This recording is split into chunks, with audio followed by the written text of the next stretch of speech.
it's Durin!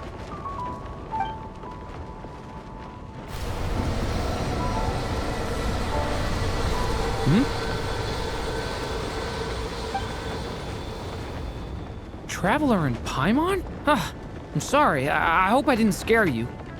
Oh, no, you didn't scare us. Just gave us a little surprise. Looks like you've gotten even more powerful now. I don't know. It just feels like it's gotten harder to control. I didn't mean to strike so hard. I'm so relieved you didn't get hurt.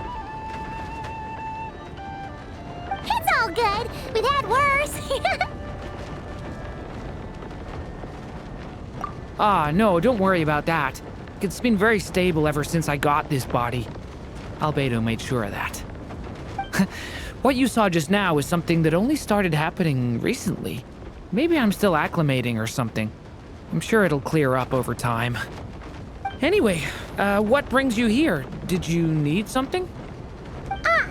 Well... The day that the writer and the watcher crossed paths was the day that the magic known as storytelling was born. So, she asked us to come. Miss Alice? Oh, you too?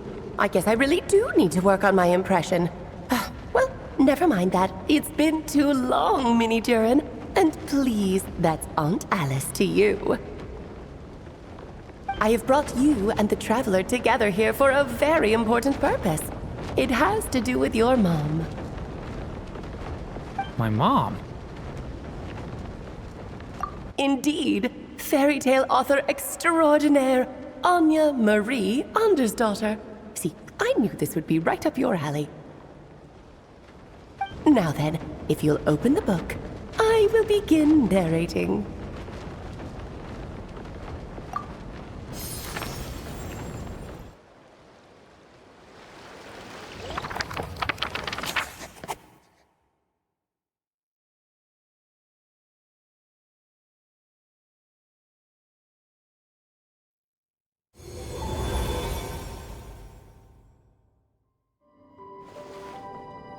Whoa!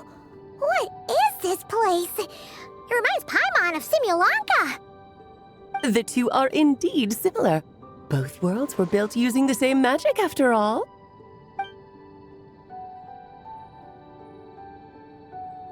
Aha! So it is Alice! Hello, Aunt Alice? Oh, no need to be shy. Just think of me as one of your mother's dearest friends. You keep talking about stories and magic. What's this all about? Simulanka 2.0 or something?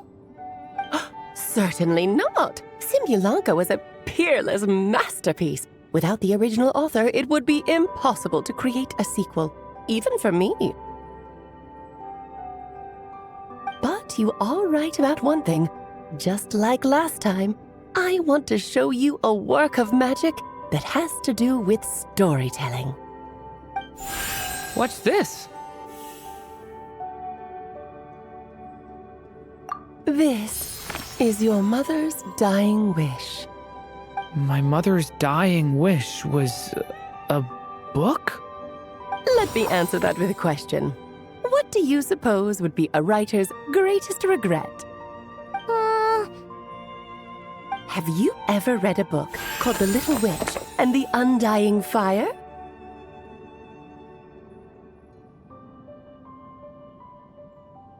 Oh, that's because it was the work of more than one person.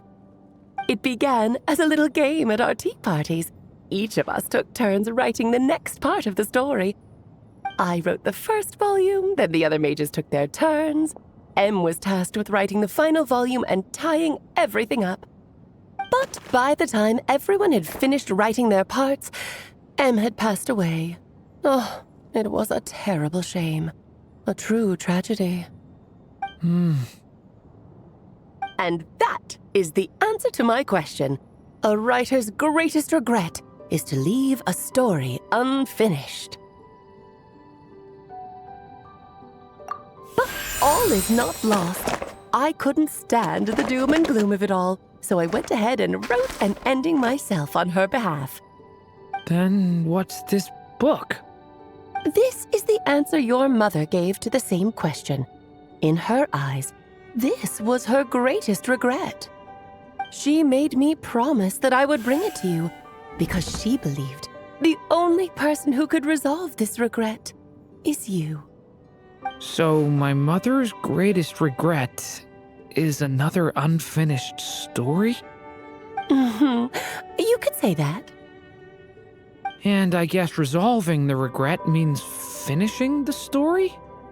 That's one way to put it. Oh, is a straight answer too much to ask for? Her answer was quite the opposite of what I'd expected. But oh, how touching it was. I'd love to tell you what she said, I really would. But that would spoil the plot, and we can't have that. Spoilers ruin everything. Oh.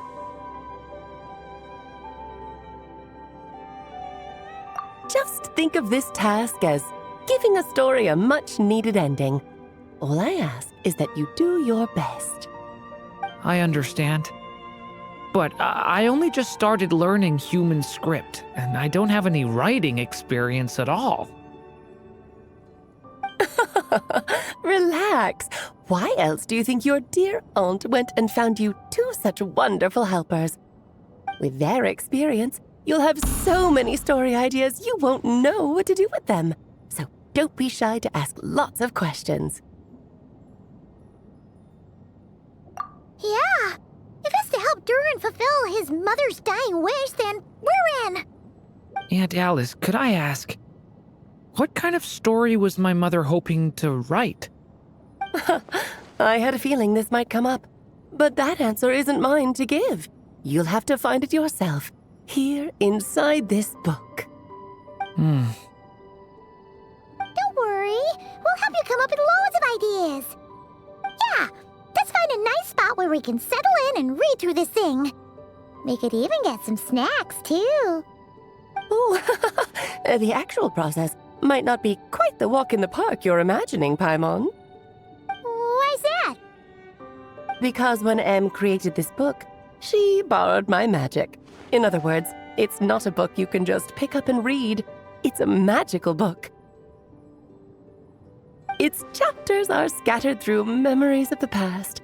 Gather them all, and the book will show you its secrets. So, where are we supposed to find these memories?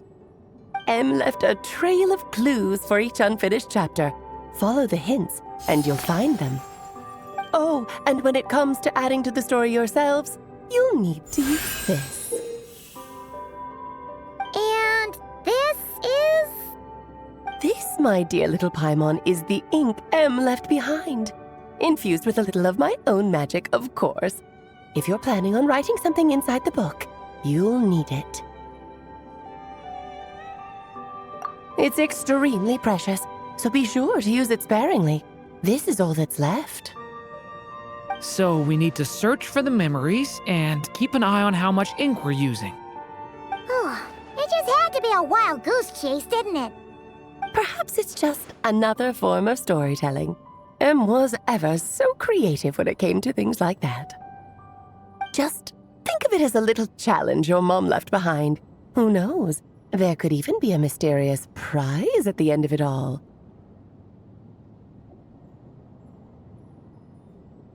I don't care about that. This was my mother's dying wish. Whatever it takes, I'll find a way. Yep. With the two of us by your side, you'll be just fine. Okie dokie. That should be pretty much all you need to know. Oh, and once the story's complete, do let me have a little look-see, okay? I've read everything she ever wrote, so naturally, I can't miss this one. Yeah. Most of the time, you're pretty hard to pin down. Don't worry, I'll know when you're finished. Just wait for me to reach out. All right, off you go. I can't wait to hear how the story ends.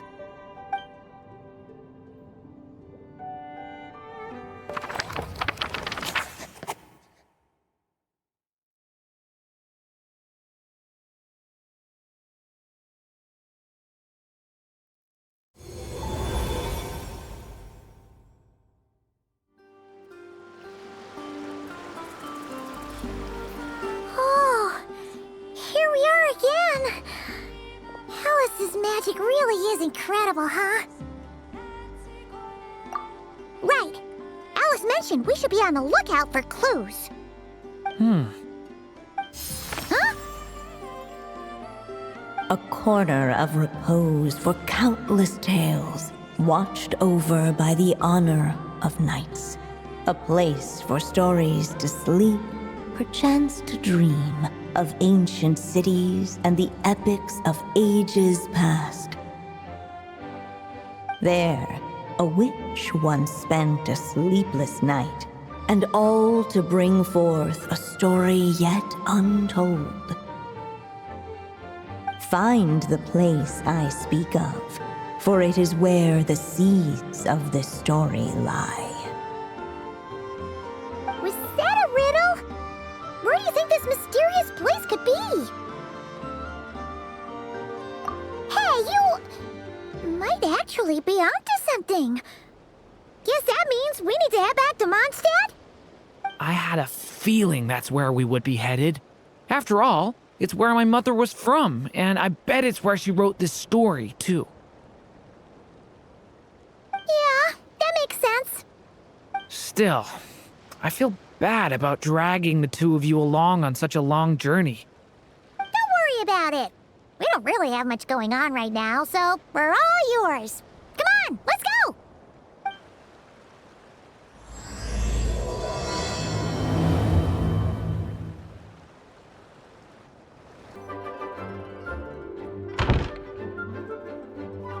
Back in the Mondstadt Library, huh? Talk about a trip down memory lane. So, we're supposed to find the seeds of the story, right? What do you think that means? Well, we're in a library, so it's gotta be books, right? But seriously, there's so many here. How are we supposed to know which ones we need? Making a racket in a library? You should know better than that. Lisa! Oh, sorry about that. Now, who do we have here? Ah, my golden-haired cutie. And my little horn cutie, too. Sorry, Miss Lisa. I know you taught me to be quiet in the library, but Paimon was just trying to help. Please don't be too hard on her. Well, it has been far too long since we saw each other, so I suppose I can let it slide just this once.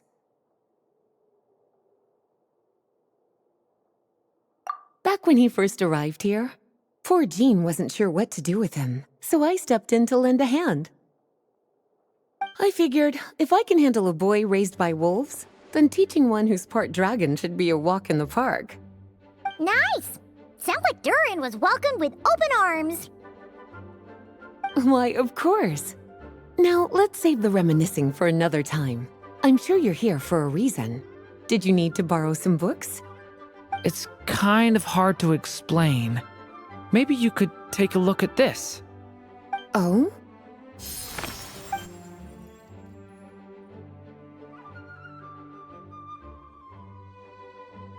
Ah, I see. These so-called seeds of the story must be the books that inspired its creation. That's just how it is with stories. They grow out of the tales that came before them. And that mage, I can almost picture her here, hundreds of years ago, scribbling away at one of these very desks. But we don't know anything about this story. How are we supposed to figure out which books inspired it? As it happens, just before I found you here, I was looking into something rather peculiar. One of the knights reported seeing some books that weren't listed anywhere in our catalog. Stranger still, just as he went to reach out for them, the books vanished into thin air. And then, a while later, while he was browsing through other shelves, there they were again. Seriously? That particular knight knows this library inside and out. I'd be very surprised if he was seeing things. Something tells me these might just be the magical books you're after. According to the report, there are 3 of these books in total. I'll be relying on you to track them down, cuties.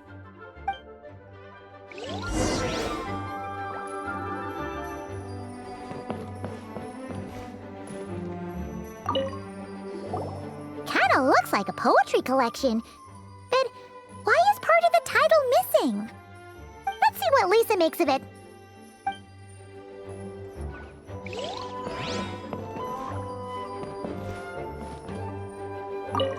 Oh, wait!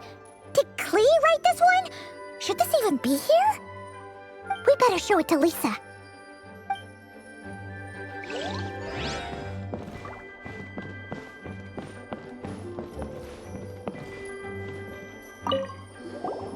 Second strongest spell in existence. Do not show Klee.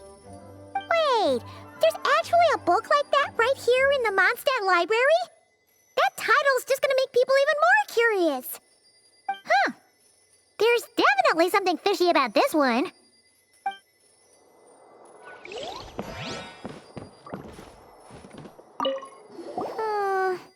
Let's hang on to this one for now.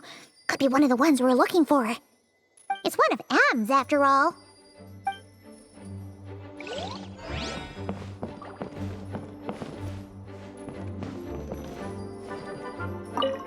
An experiment log.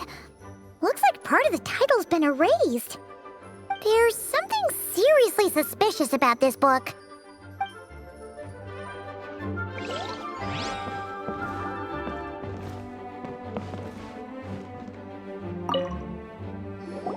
Well, did you manage to find them?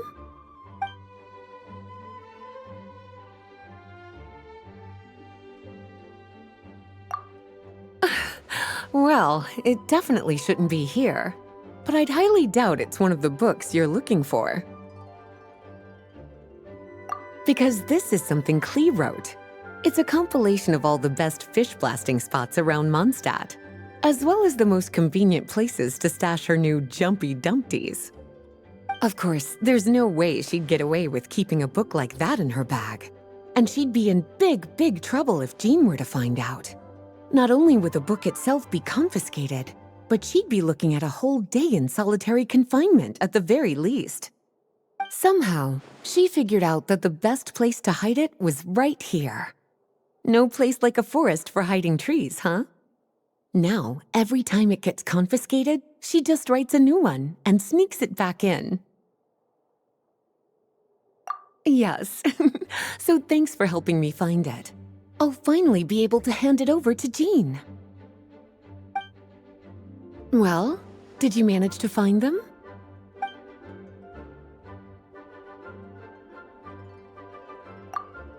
Well, this book has quite an obvious connection with that mage, considering she was the one who wrote it. But as one of the library's classics, its presence here is hardly unusual. It really is a must-read, so if you haven't read it yet, that's your homework, cutie. Well, did you manage to find them?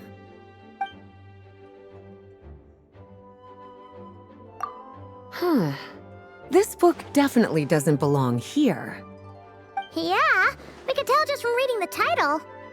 Albedo was the one who brought it in. He suggested I place it on the restricted list and keep it sealed away. Why? He said it's full of forbidden alchemical formulas, some of which could even result in the creation of dangerous monsters.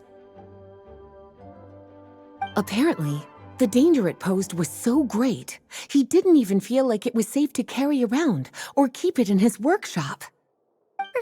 Really? Definitely sounds like it shouldn't be here then. Still, if that mage read this book too, it must have been written a lot earlier than I'd imagined. Well, did you manage to find them?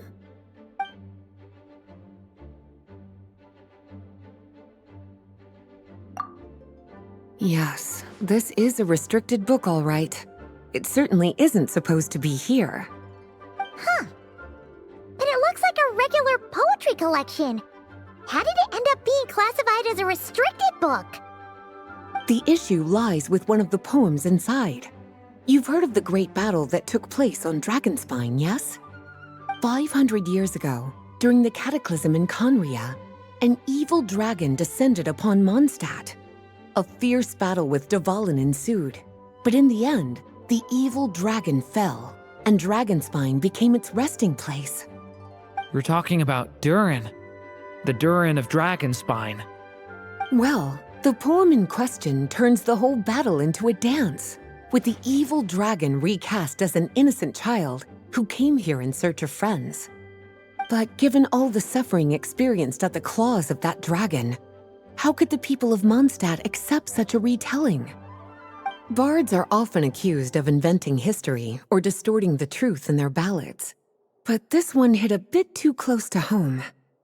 And since the knights back then were unable to track down the author, they decided to ban the entire collection, blot out the title, and seal it away for good. So the version in the poem, it was all a lie? I'm afraid that question is something only the dragon himself could answer. Well, did you manage to find them?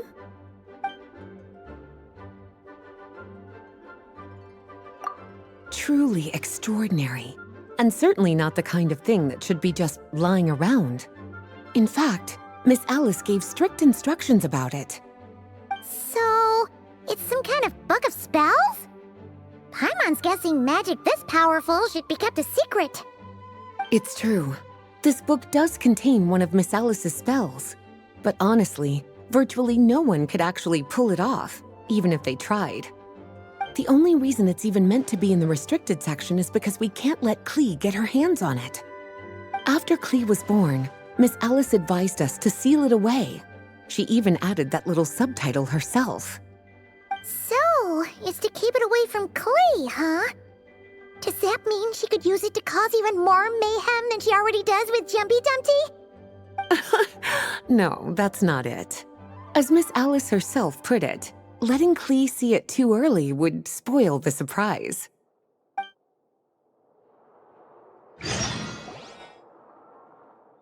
Well, would you look at that? Seems like these are the little troublemakers you're after. And all three just so happen to be forbidden texts. What kind of story requires reference material like that, I wonder? Forbidden texts? You know, the first time you mentioned that the library had a restricted section, Paimon thought you were just trying to scare us. Are you saying it actually exists? Not really something you should be poking your little nose into, is it, cutie? Sorry. Seeing as it was Miss Alice who asked you to look for these books, I won't question the matter. But they'll need to be sealed away again once you're done, so don't forget to return them. Don't worry, Miss Lisa. I won't forget. Well then, that's all from me.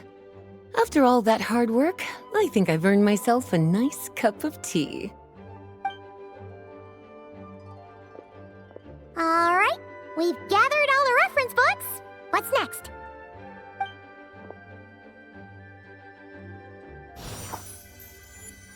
Wait, look!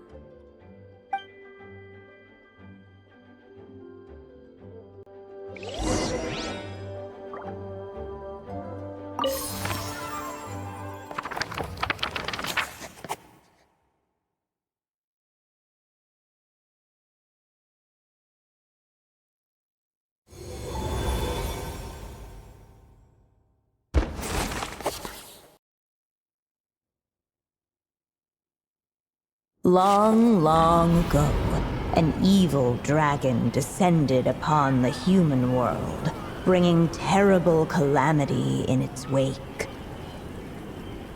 Bravely did the people resist, until at last, the dragon lay slain.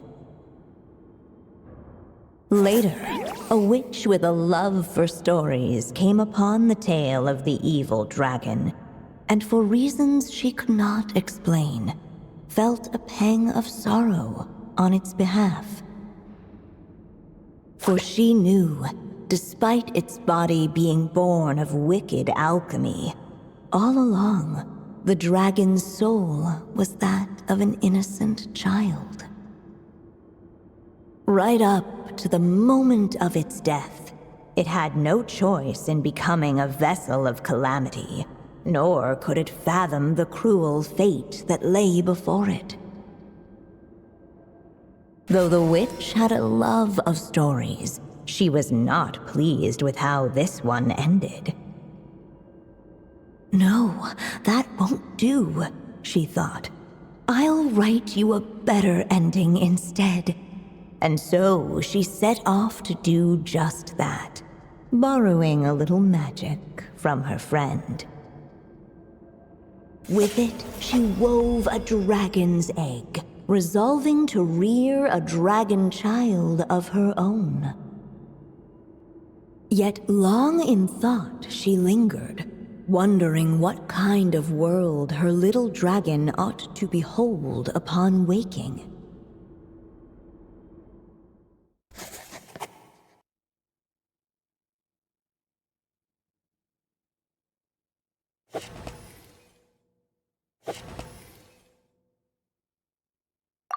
At last, she made her mind up, adorning the cradle with a wisp of woodland air. Then, she quietly waited for the egg to hatch.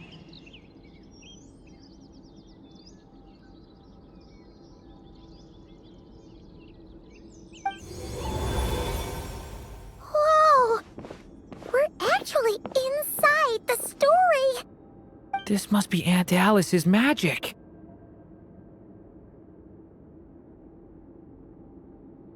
Yeah. A story about me? Why don't we just see where the story takes us? All we know is the beginning at this point. Okay.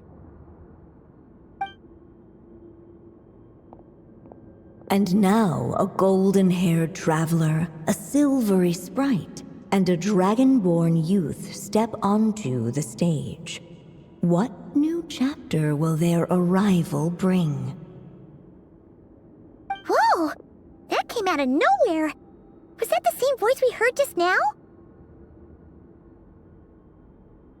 Yeah. But why does it sound so familiar? I've missed this. It's just like the stories my mother used to tell me. You mean... Em? She used to tell you stories? Yeah, she loved it. Back when she was still alive. Sorry, we should focus on what we're here to do. So, now that we're in the story, what's next? The dragon youth wondered aloud. Yet all he could do was wait for the story to unfold. Of course, there's something to be said for helping it along. Perhaps a little exploration could prove fruitful. Oh! Is that a hint? Yeah, I agree.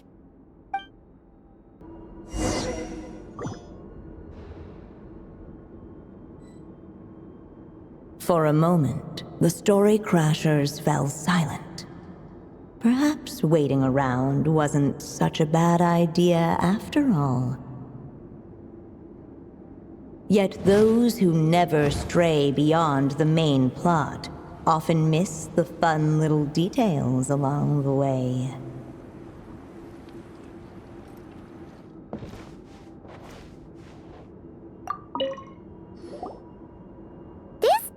Doll is meant to be the witch in the story, right? Wait a second. All the people we've seen that look like that turned out to be mages from the Hexen Circle. Do you think the witch in this story is one of them too? My mother had a hat just like this. Then, the witch must be Em. Looks like this story really is about Durin, huh? Whether the sprite spoke true or not, it had little bearing on the story at hand. For in that moment, what mattered most was not that she was a witch, but a mother waiting for her child to hatch. Let's keep looking.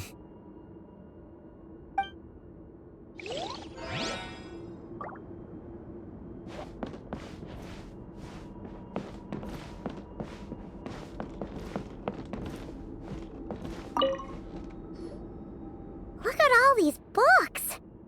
Guessing the witch did a lot of reading while she was waiting for the egg to hatch. It just so happened a dragon egg wasn't the only thing she was incubating here. Where else might a story be born, if not among books? Oh!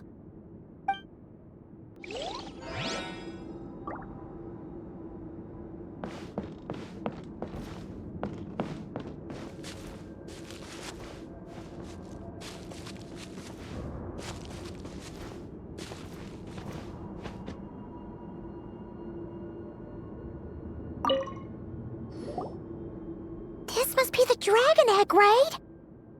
Looks like it's gonna hatch any moment now. So we've got a dragon egg about to hatch, a witch who loves stories, and that evil dragon we heard about at the beginning. Yep, it all adds up. This is my story, isn't it? Okay, so how are we supposed to help the story along? It feels like all we can do right now is wait. Apparently, it hadn't dawned on the group to look for a way to help the egg hatch faster.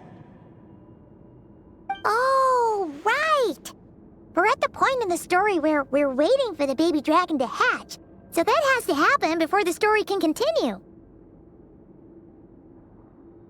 With the flames at his command, perhaps the dragon youth might be able to provide the egg with sufficient warmth. What? You want us to roast the dragon egg?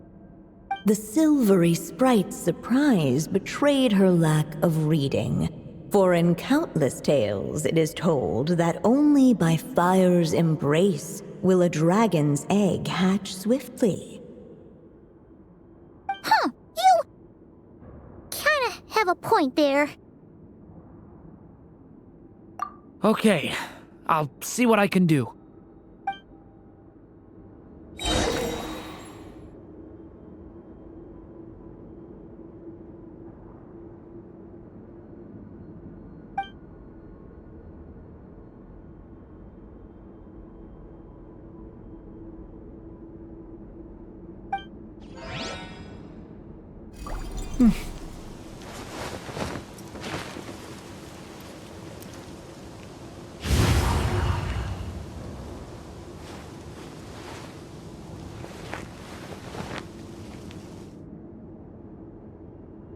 A turning point in fate!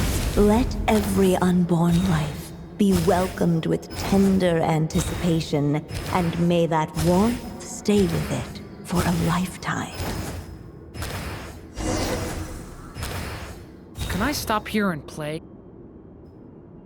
At last, under the witch's expectant gaze, the little dragon broke free from its shell. No living being has ever decided the moment of its birth. You were no exception, my child. I brought you into being because I willed it so, just like the witch who created that evil dragon. But I promise you this, your birth was wanted. You are loved, and you will have a different fate than the dragon that came before you. You've never told me those things before, but for some reason, I always knew. Thank you for bringing me into this world.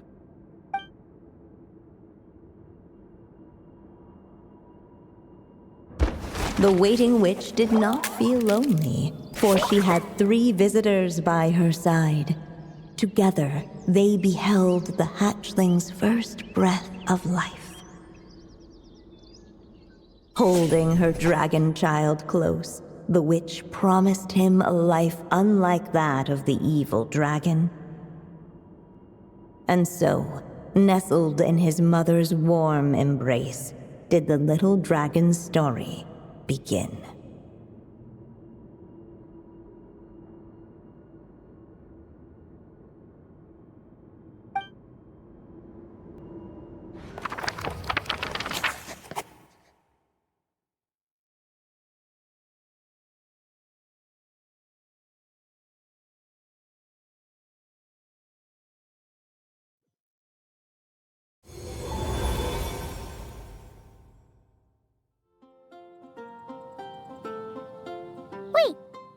Mondstadt? Looks like we're back in the real world. Looks like there's more written on the page now and less ink left than before. So, does that mean we've completed this chapter?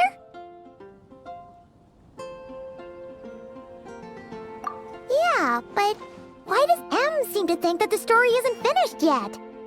Durin broke free from the curse, came into this world with a new body, and even made a bunch of new friends. That already sounds like a happy ending to Paimon. True. Everything's always so mysterious with these mages. Guess all we can do is wait for more clues. Huh.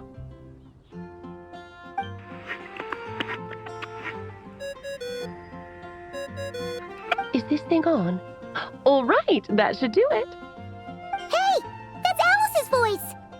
Hello there, children. If you're hearing this, you've stumbled upon the little recording I left for you. I thought you could use a few hints about how the book works.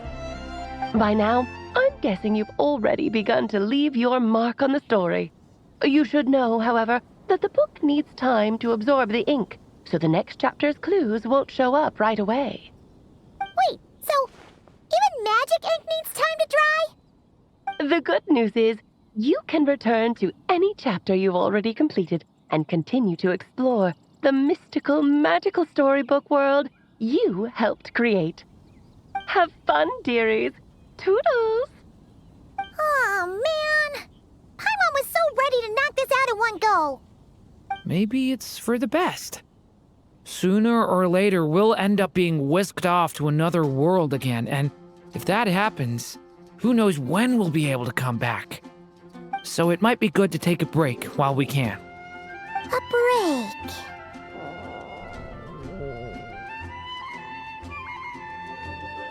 Yeah! Paimon has a sudden craving for the Good Hunter's sticky honey roast. And we happen to be in Mondstadt, so... So let's meet up here later. I need to find Miss Lisa to return those books anyway. Aunt Alice said we can return to the story world at any time. If you feel like checking it out again, just come find me. Huh. Paimon doesn't remember seeing this many manuscripts last time we were here. So, she wrote this many books even after Durin was born? Let's see. Weird.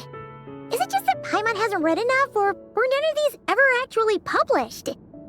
Wonder which story these are for.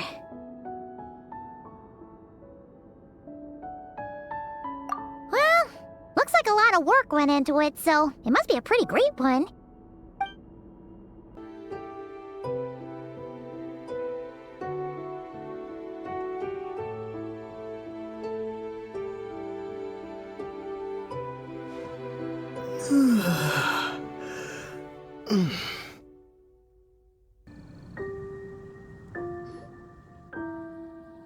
Hey, Durin! Any more clues for us? We're all set for the next chapter. Yeah, I was just about to come find you. Let's see what it says. Now sprout to life the story's seeds, stirred by wind-born melodies. Then on that breeze the music leaves, fading into distant memories. Seek the place where wind and tale entwine, and once there, make 3 riddles into verse, and 3 melodies into song. For in poetry and song will this story start to blossom. Come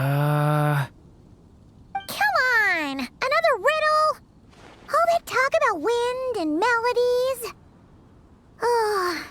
What do you think the answer could be?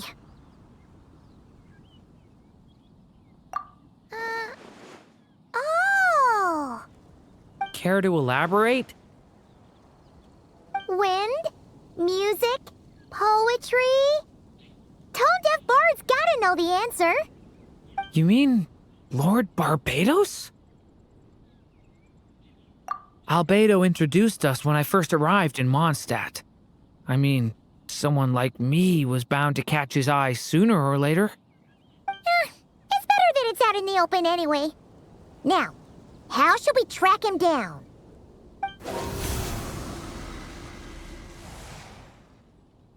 I'm pretty sure he's already caught wind of what's going on here. Why don't we just see where the wind takes us? Ah, right.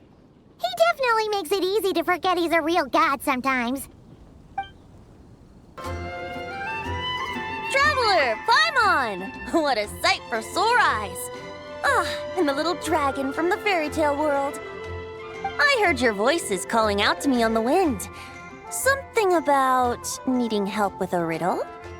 Sorry to disturb you, Lord Barbados. Disturb me? Not at all! To tell you the truth, I'm just as curious about this riddle as you are. Let me take a look.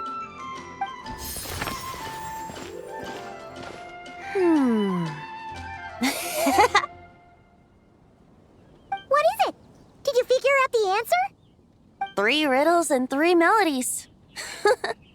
That sure takes me back. The answer you seek lies hidden in memory. Looks like running to Tone Deaf Bard was the right call after all.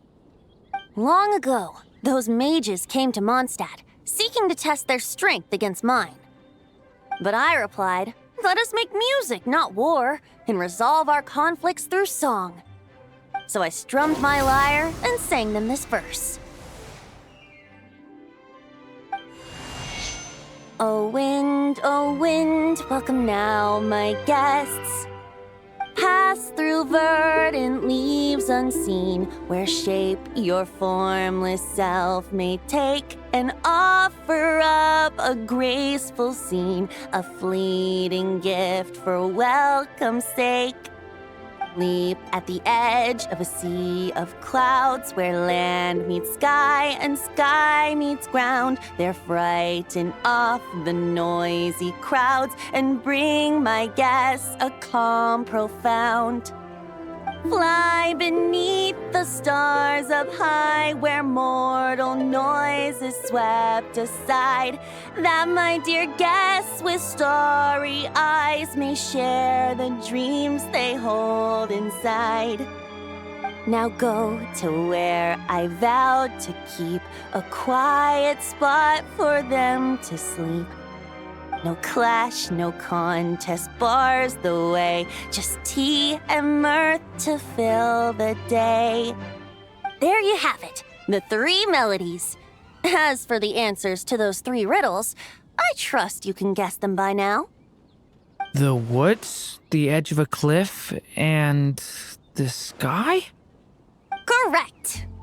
Funnily enough, your mother was also the first to solve it, all that time ago. There must be some kind of special rapport between those who write stories and those who sing them. The woods, a cliff, and the sky. Oh! So that's where it is! I suppose the spot that answer points to is where you're headed next. You should know, after solving my riddle, the mages even accepted my proposal and made that location their official meeting spot. And going by what your book is suggesting, once you found it, you might want to try playing the melody I just shared with you. Guess you can be pretty reliable when it counts, huh, great animal Archon? Thanks for the help, Lord Barbados. Still got questions for me, huh? Yeah, you must have read countless tales in your time, being a wandering bard and all. In your experience, why might an author consider a story unfinished? Unfinished? Well, I guess if there's something left to accomplish in the story, or, if the last line goes, to be continued. Huh? Wow, your helpfulness lasted for like 1 second. In all seriousness, I would think the answer to that question lies in your mother's story itself. It's not my place to pry any further. All right then, we should get going.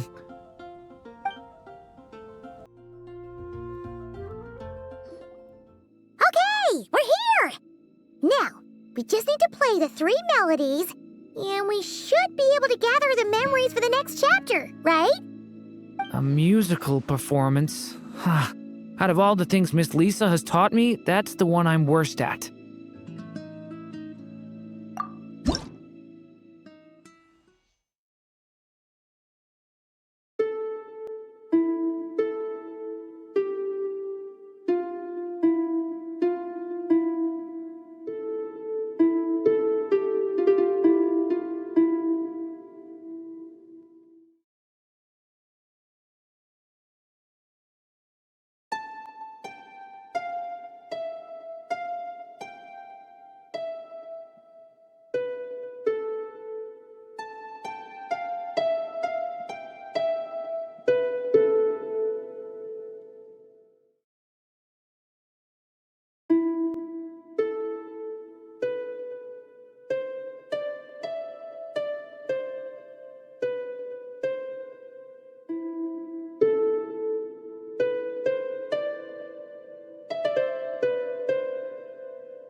Even a war that shook the world could not halt the witches' gatherings.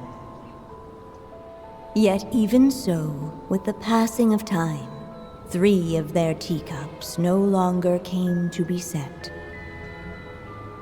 The witches did not linger long in sorrow, for the Story Witch had brought glad tidings of her own. Born was her dragon child, safe and sound. Her fellow witches offered up their blessings, eagerly debating how to celebrate the child's birth.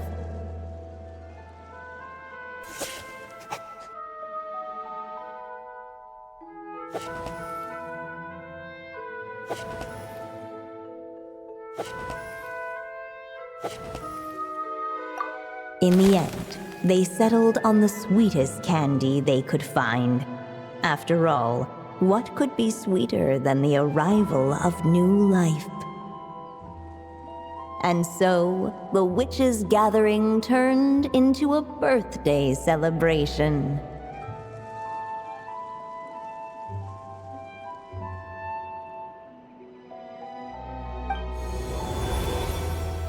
So, we're back in the story world, huh? As if from nowhere, new guests appeared at the witches' table. Perhaps they too had come to celebrate the dragon child's birthday. Yet while everyone else was busy thinking about what kind of gift to offer, these 3 seemed to have come empty-handed. Hardly the recipe for a warm welcome to a birthday party, now is it? A gift? Hey, what's this all about? We only just found out this was a party! While the guests voiced their complaints and grievances, perhaps they should have been wondering what kind of gift to give instead. So, we need to bring a gift to advance the story? But where are we supposed to get something like that? Perhaps it would be a good idea to have a look around. Why didn't you just say so?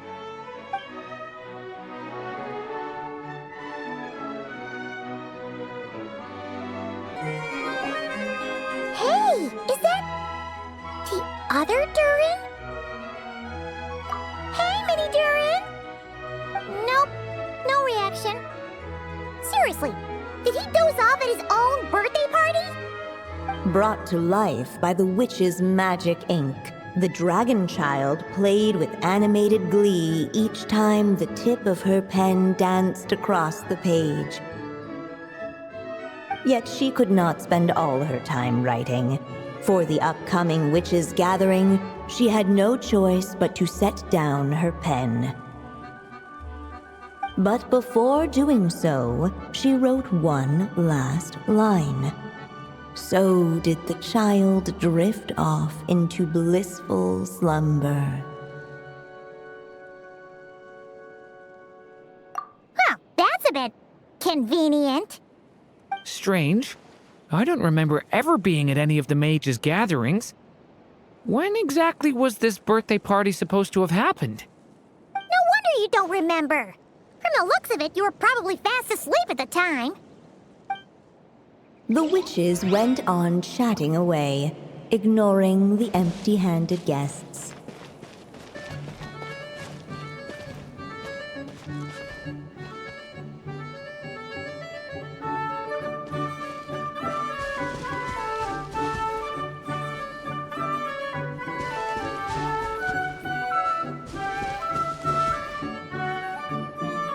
Hey, could we use these as gifts, maybe?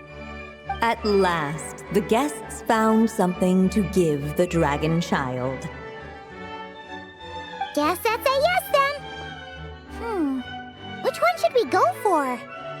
Still, the guests wondered, what kind of gift might the little dragon really want? Should they put a warrior's sword in his hand and send him out on an unstoppable quest to save the world? Or perhaps a wandering hero's slingshot and the promise of a life of endless, uncharted adventure. Or maybe even a scholar's tome and the chance to take on all the world's unsolved mysteries. Okay. Wow. That's a lot of pressure all of a sudden. Oh yeah! Technically, we're actually picking a gift for you. So, which one would you prefer? You want me to choose? Wow, this feels kinda special. How come? For as long as I can remember, I've spent most of my time living in the stories my mother created. I always thought my mother had everything written out for me already, just like the toy figures in Constellation Metropole. What I wanted to do with my own future. That's something I've never really thought about. What did I want back then?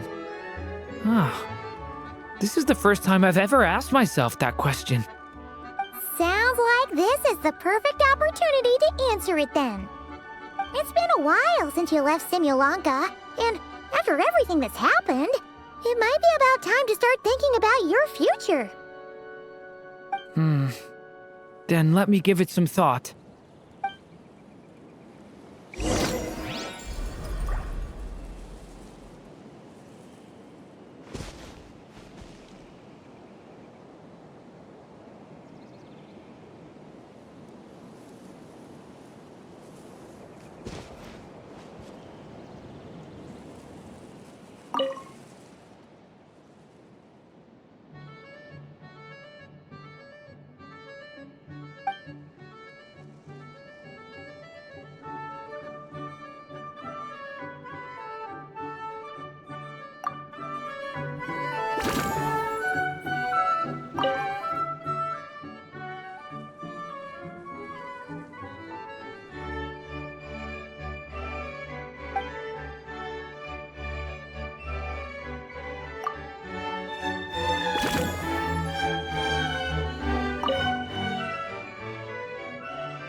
The guests hesitated, and not without good reason. Given how much this gift would mean to the little dragon, a bit of careful thought could go a long way.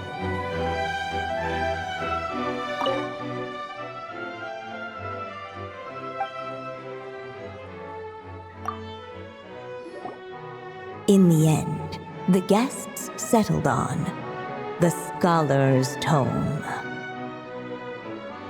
So you're the scholarly type, huh? I just feel like I should learn more about the way the world works. What makes you say that?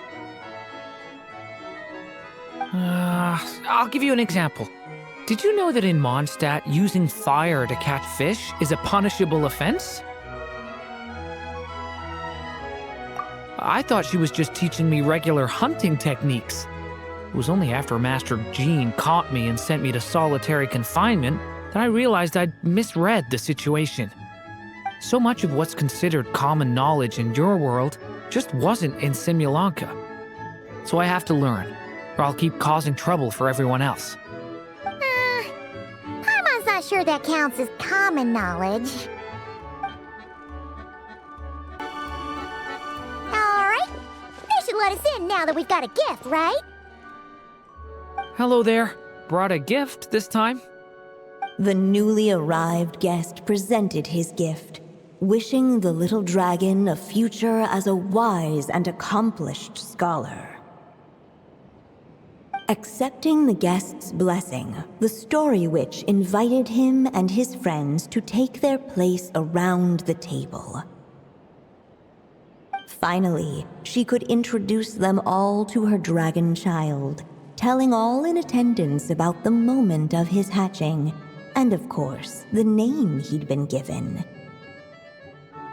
It was then that the Seer Witch, diviner of the stars, withdrew her gaze from the heavens and turned a sorrowful glance upon the little dragon.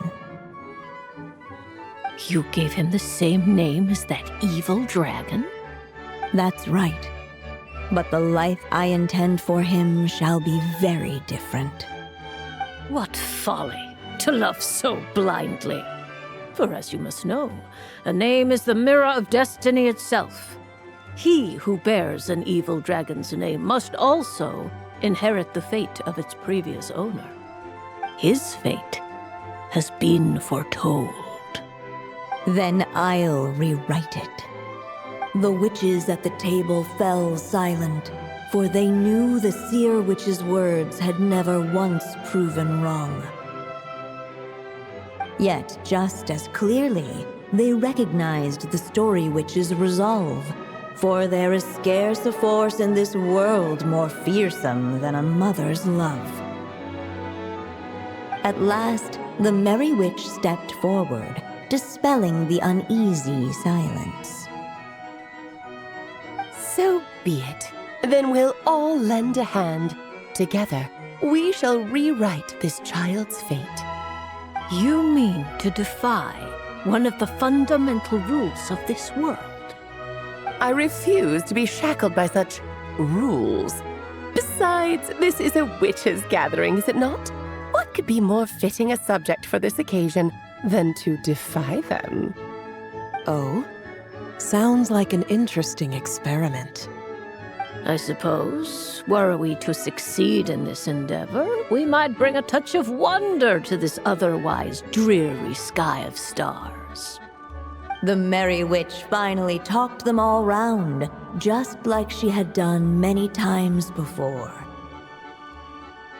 Warm and strong as the sun she was, so much so, in fact, that those who her light shined down upon had no choice but to bask in it.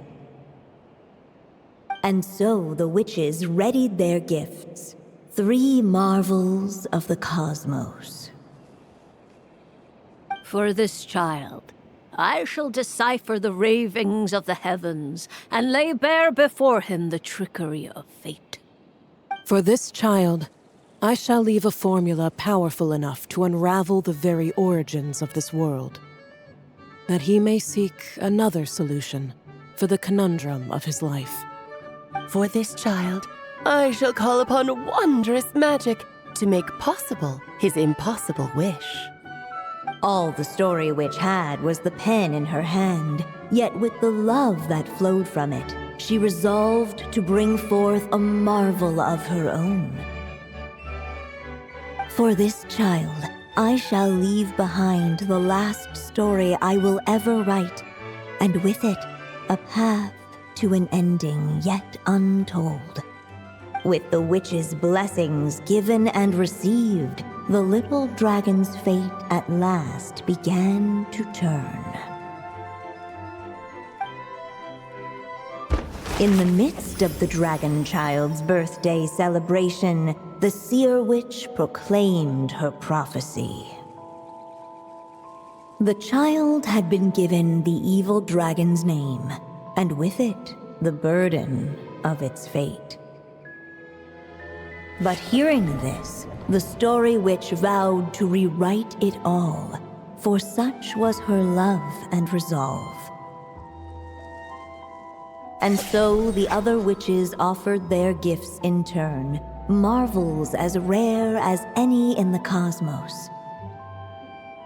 Together, they sought to test one of the fundamental laws of this world, in part to support a mother's love, and in part to sate their own curiosity. Oh, and I almost forgot. Our new guests came bearing blessings of their own. Who knows? Perhaps this extra dash of wisdom might be all the little dragon needs to change his fate.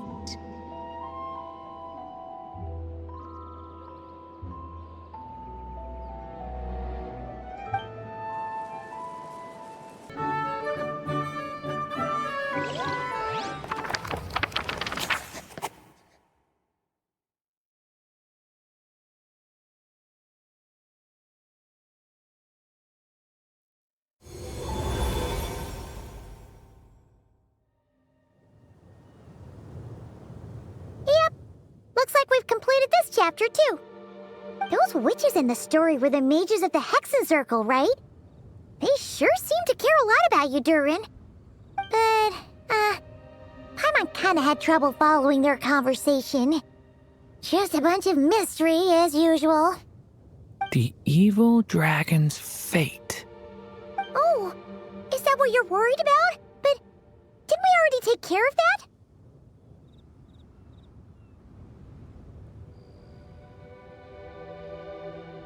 Ah, the mages must have had a hand in that, too. Also, I was just thinking, which part of the story are we even meant to be completing? Oh,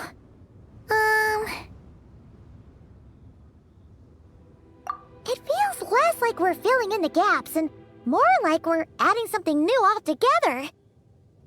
But we use the ink, right? And the book hasn't given us any more clues, so that must mean our task is complete. At least for now. Yeah, I guess we're doing something right.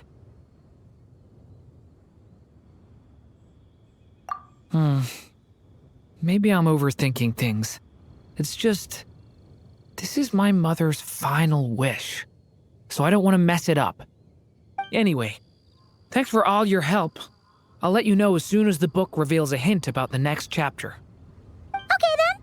See you in the next chapter. As of late, the Tricksy Witch has nearly the entirety of the snowy lands in her grasp. Now none but the Tsar can command her submission. Such a pity that she can no longer spare the time to join our gatherings. Tell me, does the Wander Witch still roam among the stars? Who can say how long we'll have to wait for her return? I had hoped sharing all the fun little stories from our gatherings might entice her to remain. Then how about the Memory Witch? Does she still walk the mortal realm? Yes, she has that secret mission of hers to accomplish, so she couldn't make it to our gathering. But she doesn't seem to regret her choice, so naturally, it's not my place to pry.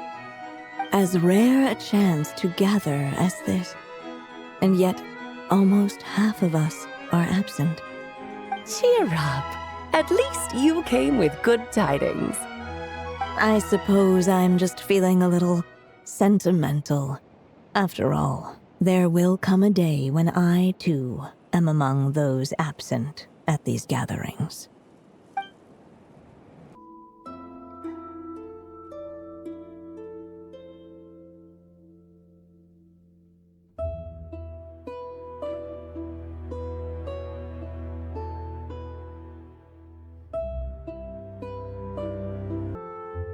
Some say the god of fate calls the outcome of every dice roll before it's even made. And that's why the secret to winning a lot of games is having that god on your side. Your luck is amazing, Kaya. Your turn. Give it another shot. Fear not, O Crimson Dragonborn, for I, the Princess of Ertalang, have bestowed upon you the benediction of the midnight hour, and with it you shall surely smite this usurper. Mein Fräulein means to say she's rooting for you in secret. Oh, and that you must, at all cost, defeat the one who snatched her limited edition card back.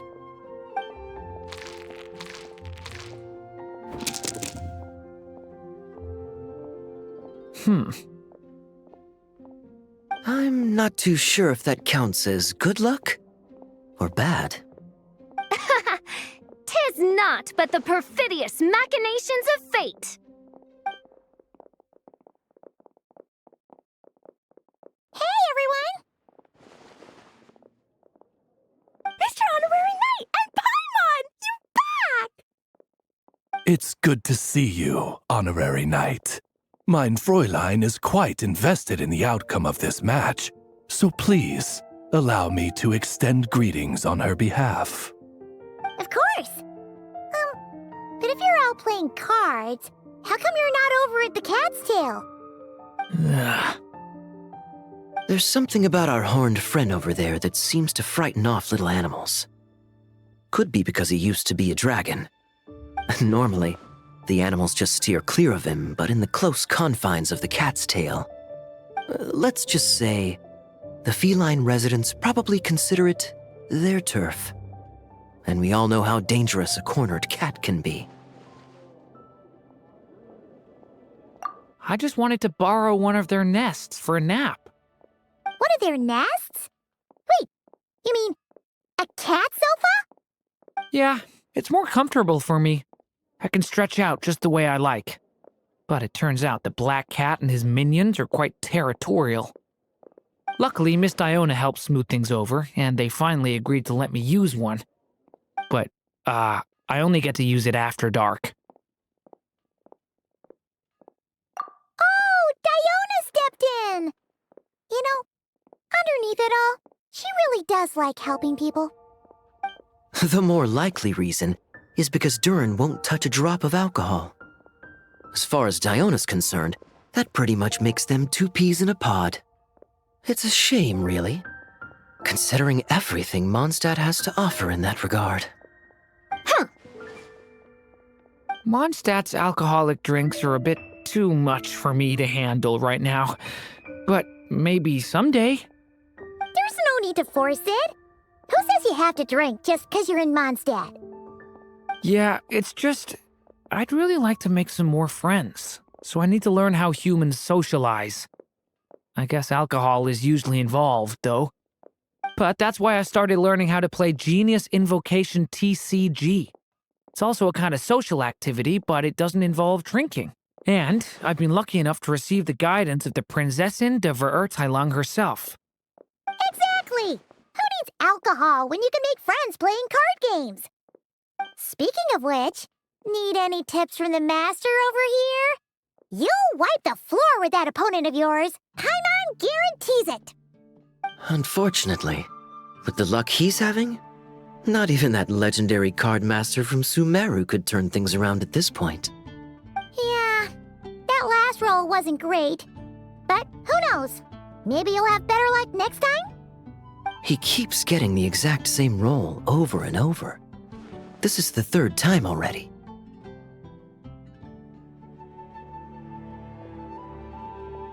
If there really is a god of fate, they could have cut this kid a bit of slack. Like, I don't know, make it possible for him to roll at least one other side of the dice? I think I've lost. Must even a dragonborn, sanctified by the power of benediction, succumb to fate's insidious snares? Don't be sad, Durin. You'll definitely win the next round. You can even borrow Dodoko if you want.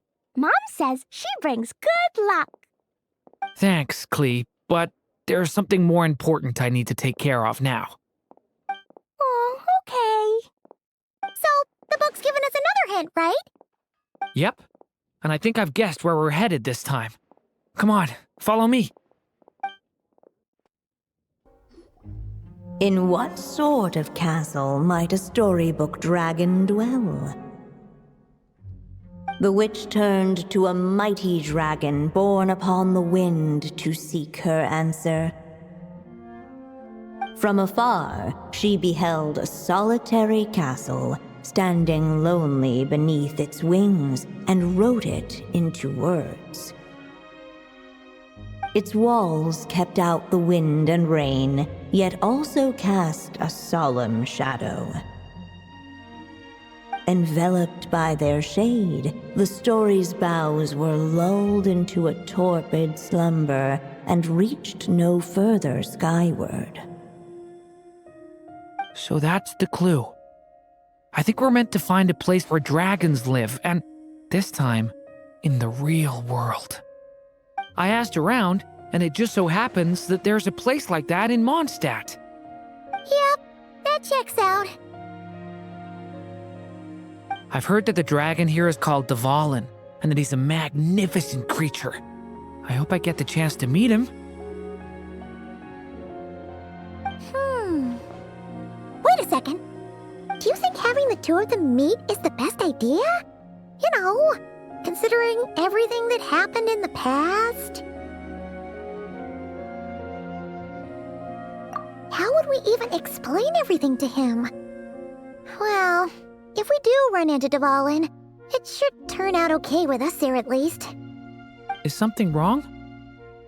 Nope. Let's go!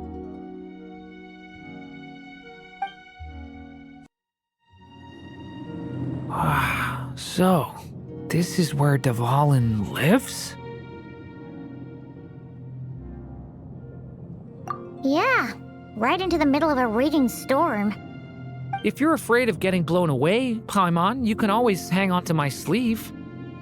This isn't Paimon's first rodeo. Come on, let's get going!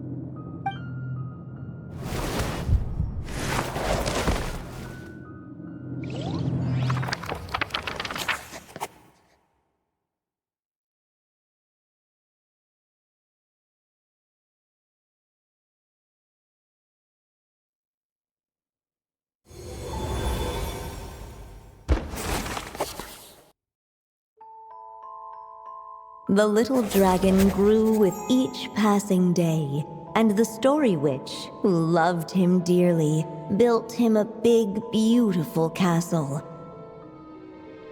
Yet in the end, she herself succumbed to time's merciless march, setting forth on a journey to a place beyond even the stars. All of a sudden, the little dragon found himself alone. He tried leaving the castle to make some new friends.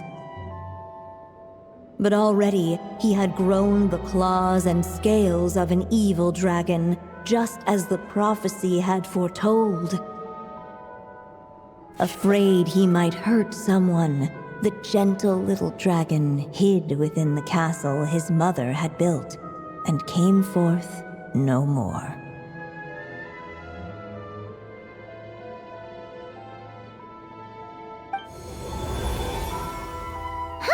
Looks like we're back in the story world.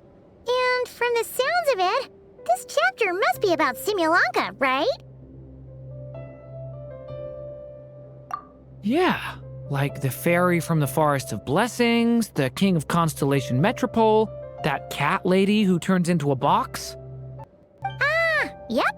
That will be Nilu, Navia, and Kirara. Oh, and there's Hat Guy, too.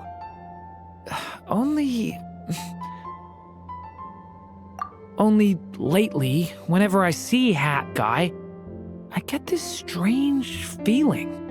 What kind of feeling? It's like there's something on his mind. He hasn't told me what it is, but I can sense it all the same. Well, he's always been kind of broody.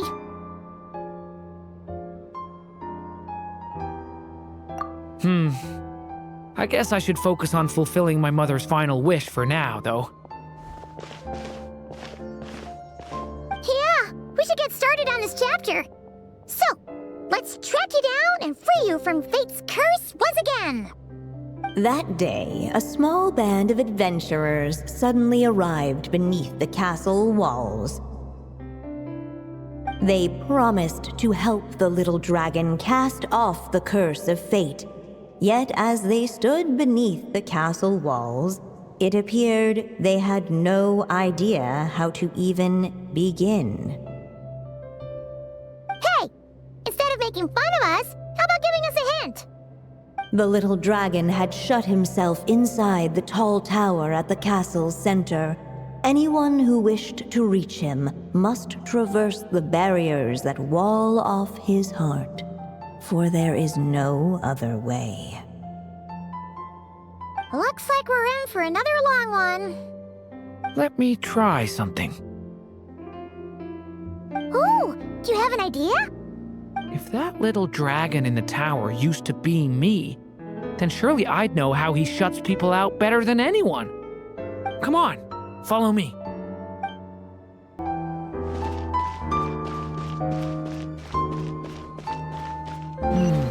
That telescope. I've seen magical tools like that before. It should come in handy.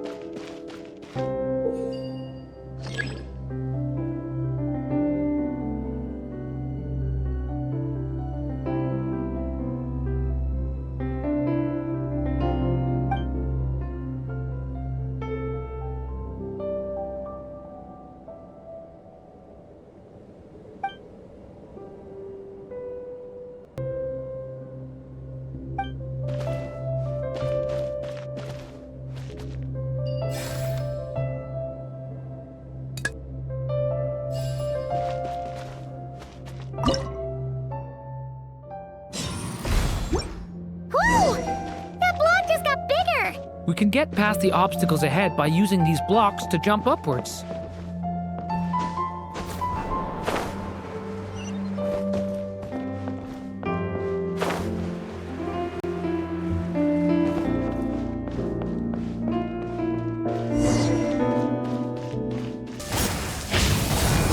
Leave it to me! The story has only just begun! This place is like a maze. How are we supposed to get through? We'll just have to check each spot.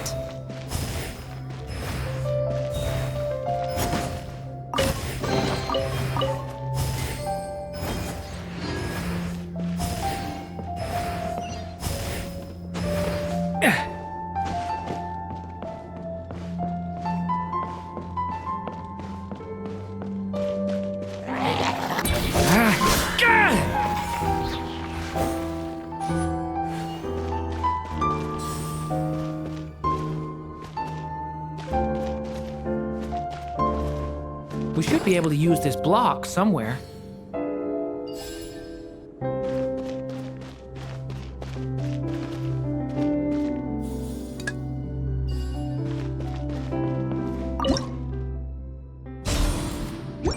Still not enough. Guess we'll have to keep searching.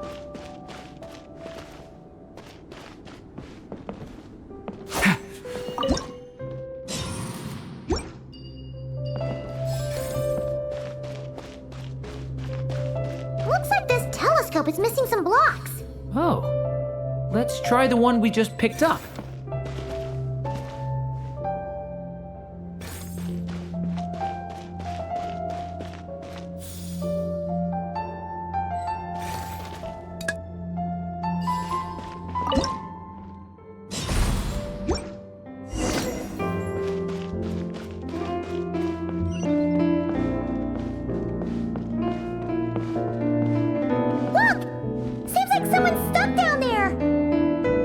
Should they continue towards the tower, or plunge into the shadows to rescue those in need?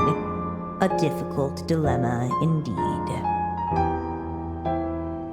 The path to the tower is up ahead. We better stick with Durin. It's so dark here. Hey, there's a fire over there. Let's go check it out.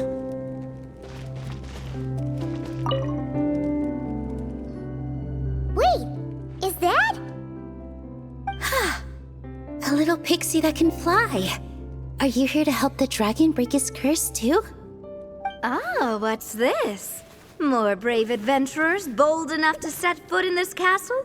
Come, join the ranks of your liege's guard. Nilu and Navia! Nilu? No.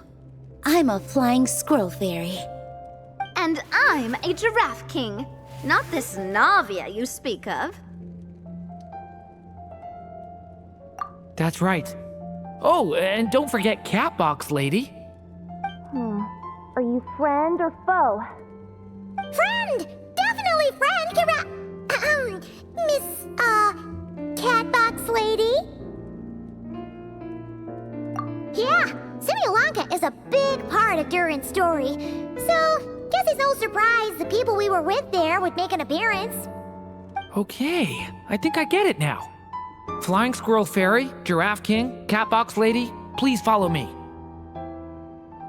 The shadows cast from the high walls of the tower were manifestations of the dragon's loneliness, barring the path of any visitor who wished to be his friend.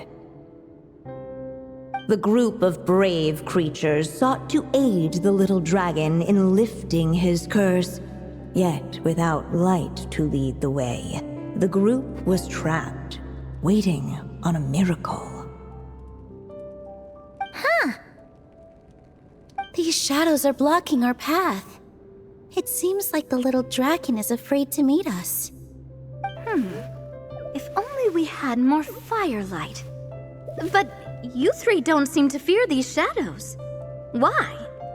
Because I carry more than enough firelight for all of us.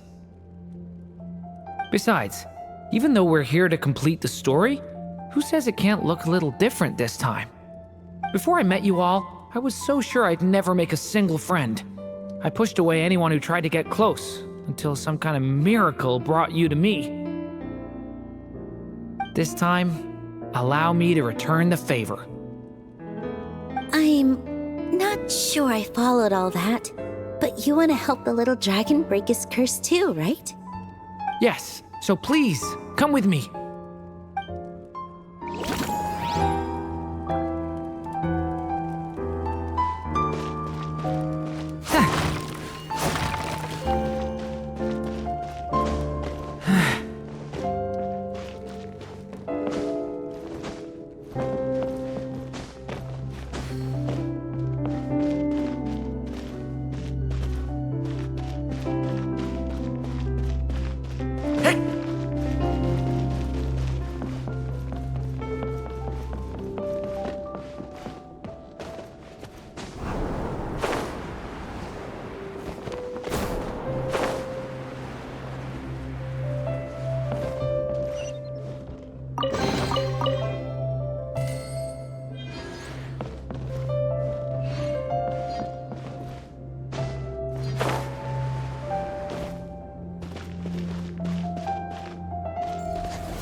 Story Dragon, just calm down! Stay back! I don't want to hurt you! Loneliness and fear had built a cage around his heart, shutting out all who would look upon him. And thus, all the adventurers could see was his shadow. Don't worry, we can help you! Don't come any closer! And that was the last the little dragon spoke. How are we supposed to persuade him if he won't even talk to us? If you can still hear me, please listen to what I have to say. Your claws and scales aren't some kind of inescapable curse, you know? You'll overcome it one day and make lots of new friends. I'm sure you think I'm lying. After all, no matter how many times you've tried to break it, nothing's ever worked. But this time is different. I brought your friends here to see you. Oh, what did you say? Hi, little dragon. I'm the Flying Squirrel Fairy, and I'm here to help you lift your curse. Will you talk to me? And I'm the Giraffe King. Don't be afraid, little one. We're not afraid of you. I'm just a cat in a box, but I'd very much like to be your friend too. These are my friends? Yeah, they're your friends in the future you've been trying to avoid. I can promise you that. They're reaching out, so you just have to ask yourself one question. Do you accept? After a long silence, heavy footsteps echoed from the tower's shadows, but still, the one who made them refused to step forward. Though the cage to his heart had been unlocked, the little dragon remained ashamed of his claws and scales. How can I face my friends like this? Don't worry, little dragon. We're gonna offer up our blessings and make a wish to the goddess of fate to release you from your curse. Yeah, just like last time. Make a wish? To the goddess of fate? At that moment, the merry witch made her entrance. Hello, little one. Don't be afraid. With the blessings of your friends, your wish shall be granted. Alice? Wait, you're the Merry Witch from the story? Correct. It is I, the Merry Witch, creator goddess of this realm. And it just so happens the goddess of fate is none other than my dear friend, the Story Witch. I'm here to make good on my promise to lend her my second strongest spell. With this spell, she'll have the power to create an entire world. So naturally, granting your wish won't be a problem.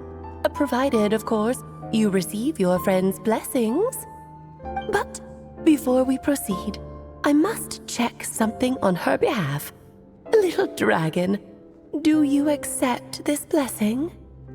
I want to be your friend. So if you're offering, then yes, I would love to have your blessings.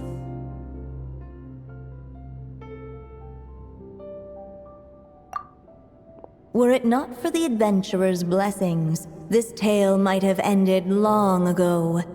Thanks to them, another ending was now possible.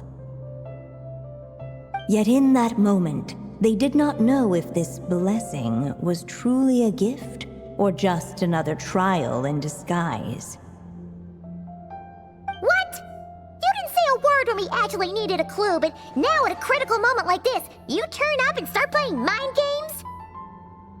Another trial. Huh, that actually sounds about right. Be it the fictional problems of Simulanka or unavoidable conflicts in the real world, if you think about it, that's what they've been all along. But if it wasn't for those trials, I never would have met any of you. So, despite all that, I'd still like to give my blessings. That's the spirit! Come on, Durin! Let's help you make your wish come true again! On behalf of both my past and present selves, thank you, my friends. Fortunately, a brave band of adventurers heard tell of the little dragon's story. Determined to lift his curse, they fought their way through countless trials. To help him, they offered up their blessings and made a wish to the goddess of fate. At last, their wish was granted. Shaking off his scales, the little dragon stepped out of the tower's gloom. But his time in the world beyond the castle would soon teach him this gift would bring blessings and trials of its own.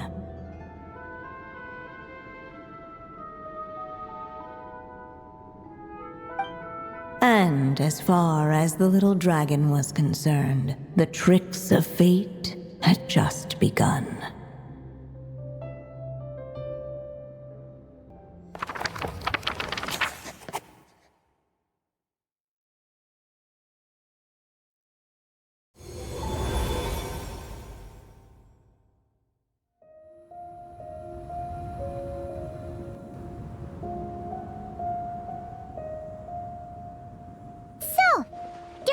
wish came true, just like it did before. If this story was written by my mother, then surely that was the last chapter we just completed. Oh yeah! So, in other words, we finished it! Looks like that's a wrap on Alice's task, and there's even some ink to spare. Guess we'll have to wait for her to make contact, like she said. So, my mother's final story has finally come to a close. Sounds like you're a little sad to see it end. Back when I was still living in Simulanka, I was always under the illusion that my mother had never truly left. Every day I spent immersed in that world. It felt like she was right there by my side, still reading me bedtime stories. But now... Durin. That's right! And you've got so many other friends waiting for you back in Mondstadt! Yeah. Speaking of which, after all that flying around, Paimon's starting to feel hungry again. So, why don't we head back to Mondstadt? Perfect excuse for a big meal with the rest of the gang. Now that you've fulfilled your mom's final wish, a little celebration seems in order, right? It's just a pity we never got to see that big, beautiful dragon. You were really looking forward to meeting him, huh? He might not be here all the time, but Paimon's sure you'll get a chance at some point. All right, no worries. Anyway, since this feast is to celebrate me fulfilling my mother's final wish, I guess it should be my little treat. Pretty sure that's how humans do it, right? Nuh-uh. This one's on the Traveler and Paimon. Celebrating each other's achievements is what friends are for. Honestly, when it comes to who treats who, human rules are so complicated. See? He wants to be friends with you, too. But the moment hasn't come. At least, not yet. In any case, the story should have a better ending this time, don't you think?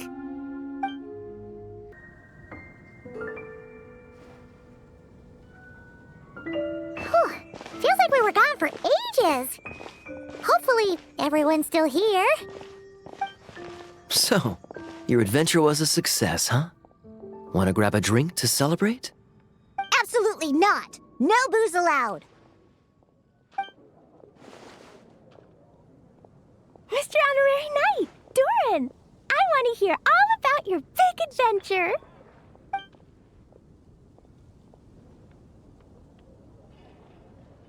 We're gonna order a big meal for everybody first. We'll talk while we eat. Yippee!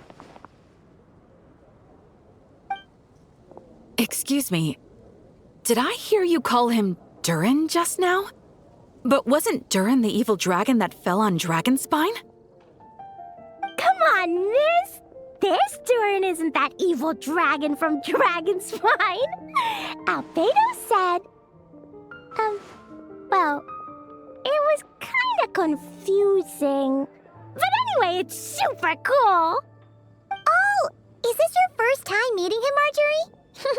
No wonder you're getting him confused.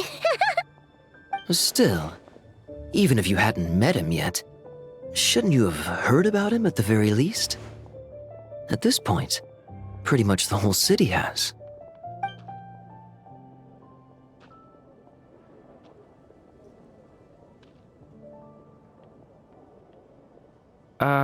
Why is everyone... So, what exactly is his connection with the evil dragon? Wait, but those horns on his head... Surely he's not a... Did everyone just forget about Durin? No, that can't be.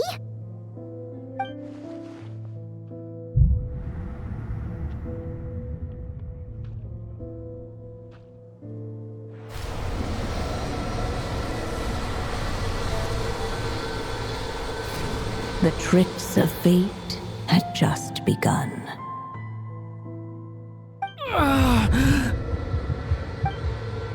Watch out!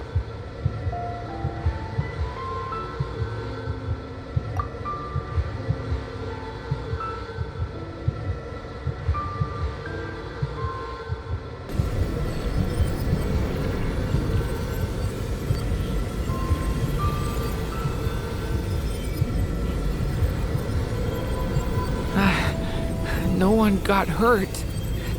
Did they? Durin! Durin!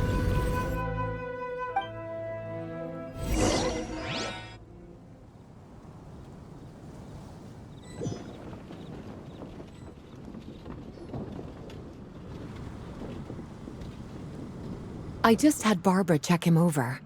He's not badly hurt, but he seems to have burned through a lot of energy fending off some kind of dangerous power. He'll need some time to rest before he wakes up. So, can someone explain what's going on here? It seems like, aside from Durin's close acquaintances, the people of Mondstadt have forgotten everything about him.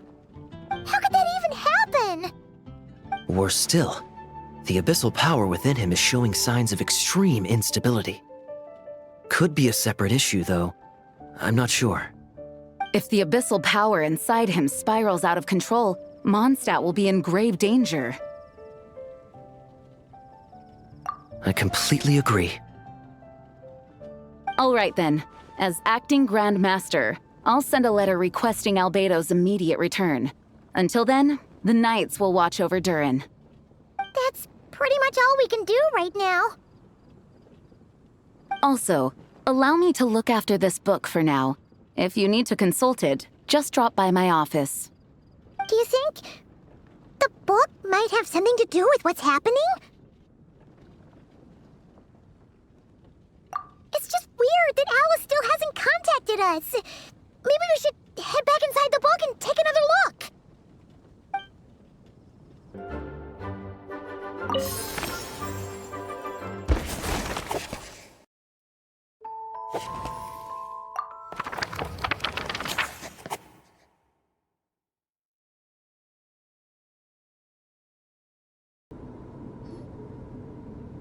The story's witnesses arrived at a hidden nook tucked inside the towering walls, a place tied to one of the little dragon's most cherished memories. Within those memories lived the friends he made in the castle. Hey! You're all still here! Guess that's proof that Durin's friends from Simulanka really do hold a special place in his heart. Hello again, golden-haired traveler and silver pixie. How fares the little dragon on his journey? What? But I still remember him. I haven't forgotten him either. Neither has this cat in the box. That's good news! At least Durin's friends still remember him. Okay, we'll just have to find a way to help everyone else remember him too. Oh, wait. Are we missing someone? Ah, you mean that stray cat. He doesn't want to see the little dragon. And he's been hiding from the rest of us too.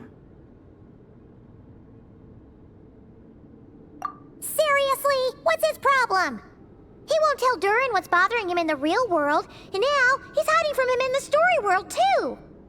His hiding spot's over there, but he won't talk to us. Maybe you could try instead? Hey, Mr. Wandering Tom! How come you're hiding from the little dragon?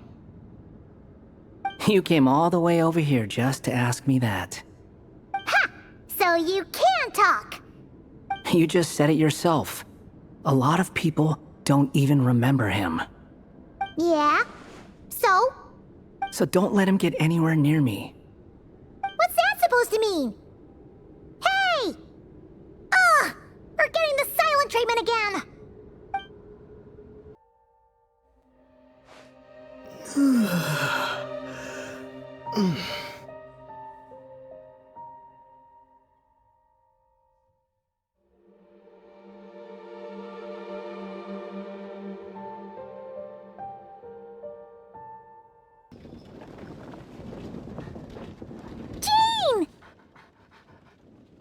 Hello, you two.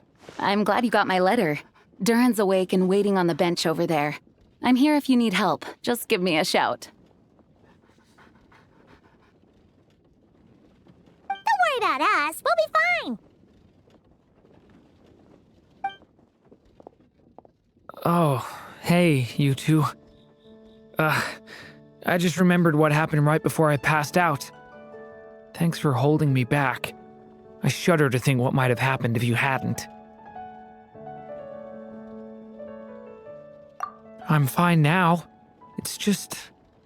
a lot of people seem to have forgotten me. Don't worry. We'll figure out a way to fix this. Why don't you start by telling us what happened? It felt so strange. After I realized no one recognized me anymore, I suddenly felt like I'd completely lost contact with my body. Abyssal power lies sealed within this body I inhabit.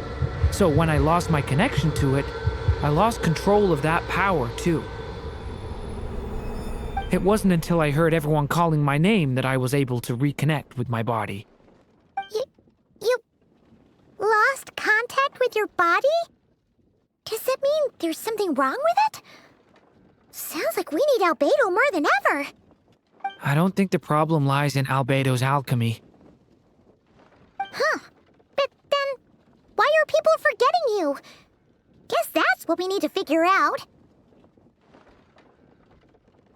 That means we need Alice for sure. But it's been ages and she still hasn't been in contact.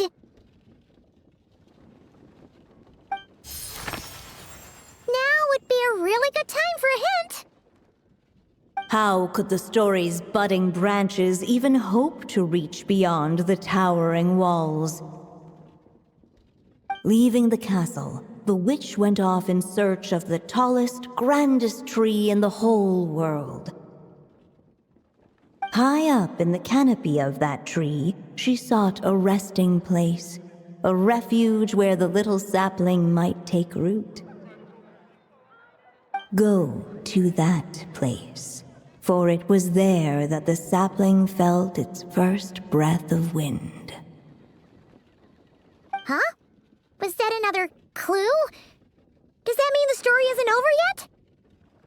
Leaving the castle. It just occurred to me. If this story is all about my own experiences, then wouldn't what happened after I left Simulanka be part of it too? But how could she possibly know exactly what would happen? And even if she did, how could we know when the story was complete?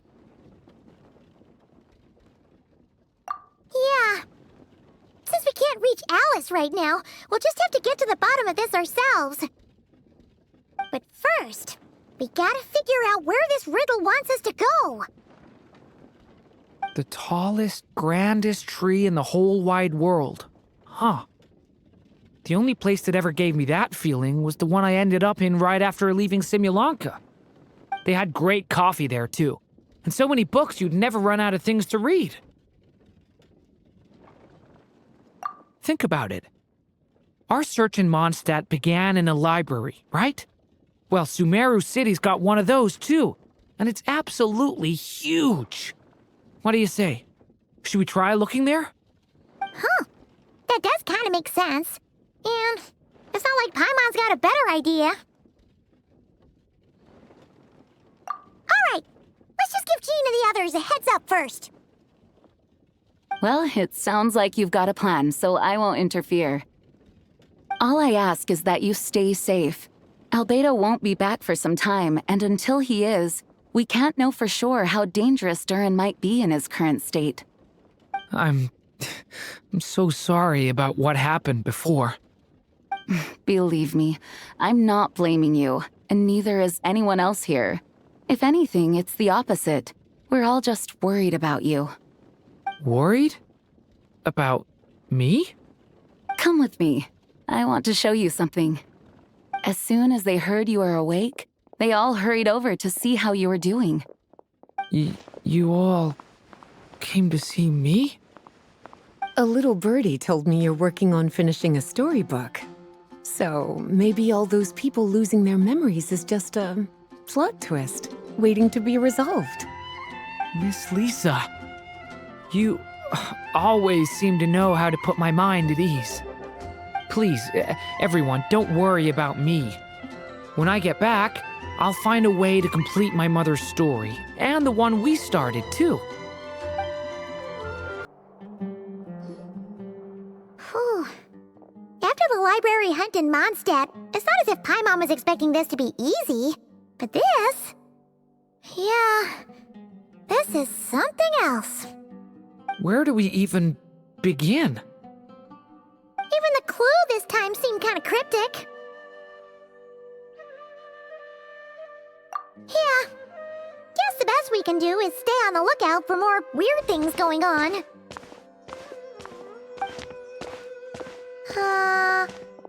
Huh? Sorry, what was that? I'm here to return Volume 5. According to the catalog, Volume 5 of this series is not available for loan. I can't accept the return of a book that was never checked out in the first place. Let me put it this way. My copy is complete. Yours, on the other hand, is missing large amounts of content. So you should swap it for mine instead. Sir, you have to understand. Managing a library is a serious business, and we have protocols in place for this kind of thing. I can't just replace an important volume in our collection based on nothing more than your word. Hey! Look what the Wandering Tom dragged in! Oh, it's you. And, what is it you're doing here? I'm a traveling scholar, as you know. Isn't a library the most natural place for me to be?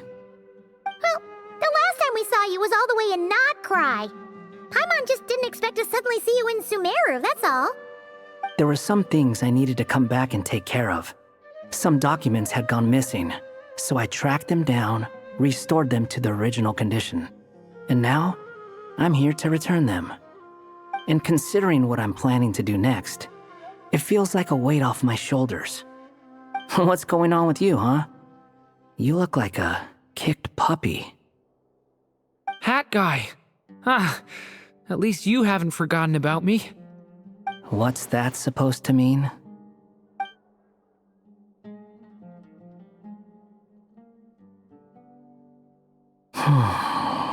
So it's been getting worse. Sounds like you know something we don't. After he left Simulanka, he spent some time traveling Sumeru with me.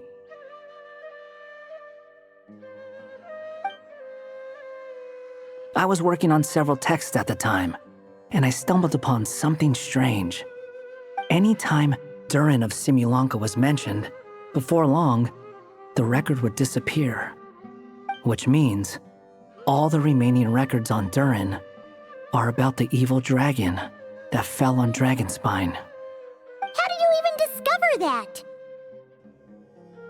If I remember correctly, Hat Guy loved the time he spent in Simulanka so much that he started writing a travel log. That's besides the point.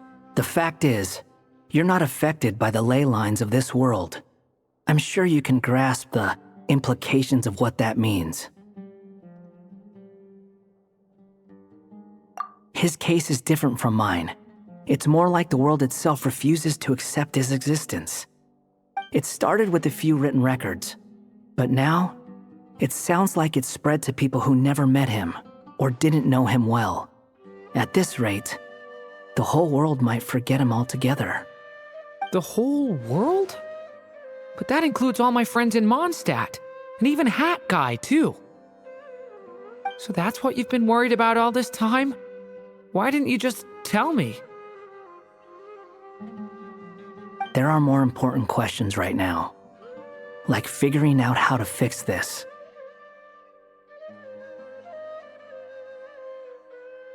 That mage clearly cared a lot about her child. She left that book behind for a reason. If you want answers, isn't that the place to find them? You think that didn't occur to us already? Problem is, we need to find the memory that unlocks the next chapter first. Mind if I take a look? I just want to know what secrets this book is hiding. Besides, I've run into a bit of red tape, so I've got time. Of course. Be my guest.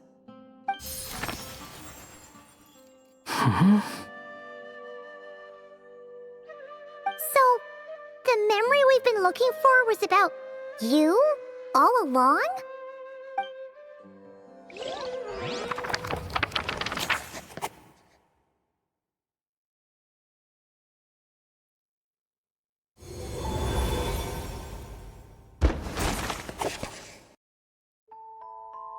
The little dragon became companions with a stray cat with dark blue fur. It was a friendship born of all they had in common. He left his castle at the stray's invitation, setting out to explore the world beyond its walls. There, he grew fond of the outside world, eager to make friends and share the story of his life. Taken by the dragon's story, the stray tried to write it down. But he soon realized that no matter how he tried, it would always warp into the evil dragon's tale.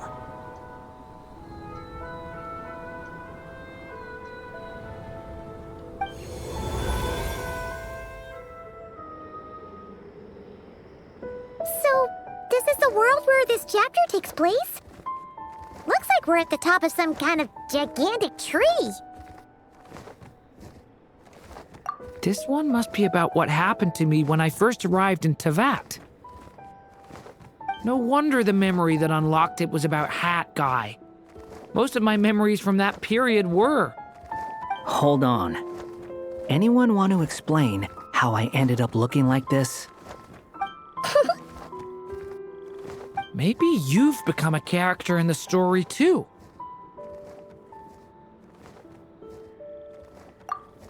You see me as a stray cat?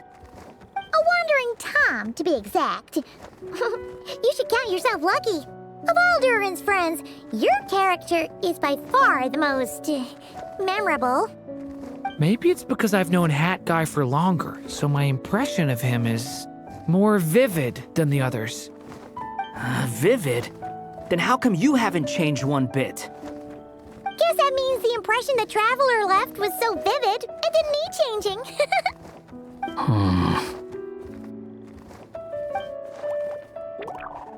Hello, everyone! Ready for today's adventure? It's the storybook, Durin! Oh. So you're not playing yourself in this one? Does that mean the two of you have even more memorable roles to play? Where are we going today, kitty cat? Whatever. Just follow me. Same as always. Okie dokie! Can we chat along the way? If you have something to say, just say it. Was that seriously how the two of you communicated when you first got here? Yep. Anyway, how do we get ourselves out of here? Usually, the narrator gives hints to help us figure out what to do. Speaking of which, about time we got some of those, don't you think? The story's vines had woven themselves together into a giant tree, the boughs of which a little storyless dragon now paced, homeless among its leaves. He had to find a way to leave this place and set off in search of a home of his own. If he stayed, the world would erase him from its memory altogether. To leave this place? But where am I supposed to go? The little dragon felt completely lost. Just like the vines, the road ahead branched off into different directions, twisting and turning before disappearing into the mist. But as luck would have it, a prophetess waited up ahead. Perhaps she might know where each path might take him.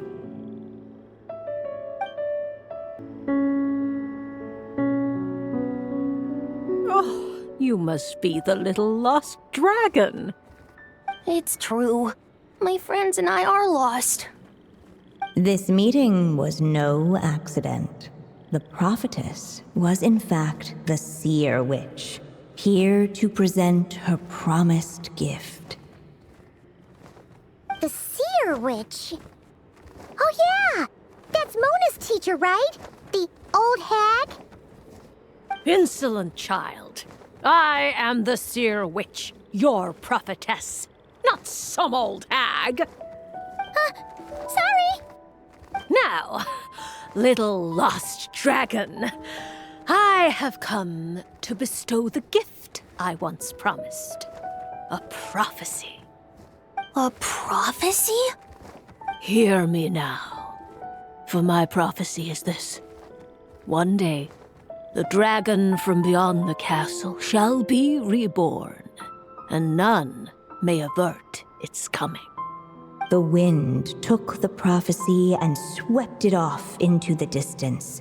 And so, the little dragon was shown a path to wander. As far as I remember, once that alchemist from Mondstadt learned about the prophecy, he chose to stand with you against the evil dragon. So, what does any of this have to do with you being forgotten? Oh, wise witch of prophecy.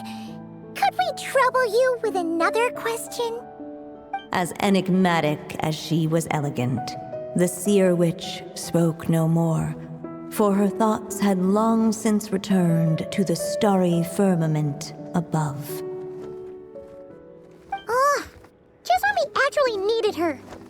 The Seer Witch was my mother's friend, so the prophecy she just gave should turn out to be helpful. Well, it's not like we've got better options. But if all we need to do is leave this place, which path should we take? Why don't we take a look around?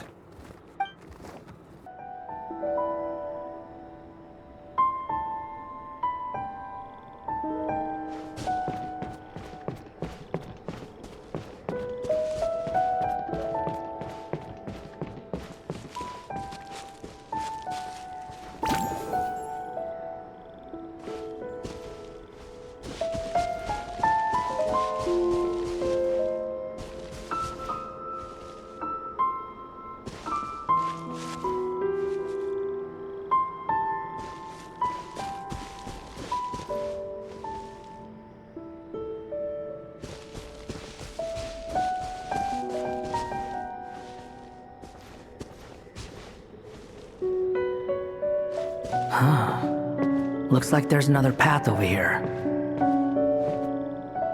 The secrets he sought led the stray to discover another path forward, though it was overgrown with bristling thorns.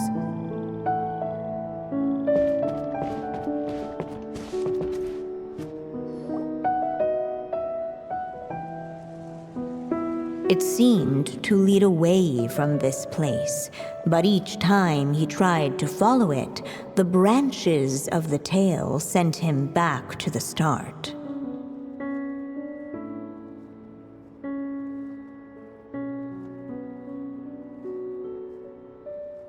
Huh. So the author managed to work this book into the story too. I'll hand it to her. This book is fascinating.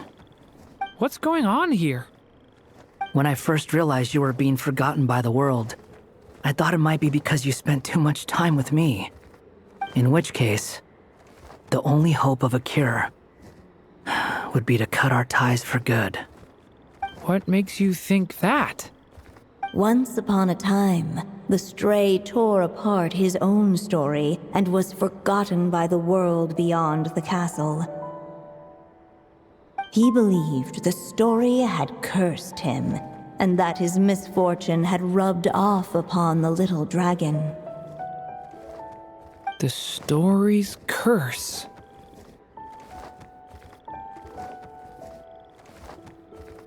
It was just a suspicion before, but now I think it's something we have to try. Wait, what do you mean? Try what? One of the story's branches is a path I can't take. If you follow it out of here, I won't be part of your story anymore. Considering what the strange magic in this book is capable of, making that choice could cut our connection once and for all. As long as there's a chance it might work, it's worth a try. He's not like me. He deserves for the world to remember him.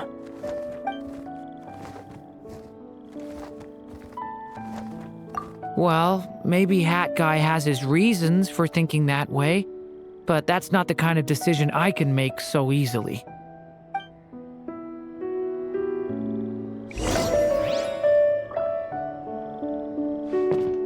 It's what my stray cat buddy thinks is best anyway.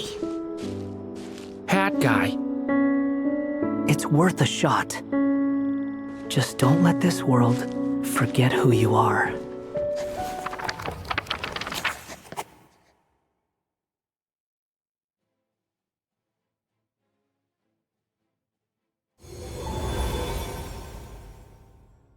The little dragon left along the path his companion could not take, and from that point forth, the stray was no longer part of his story.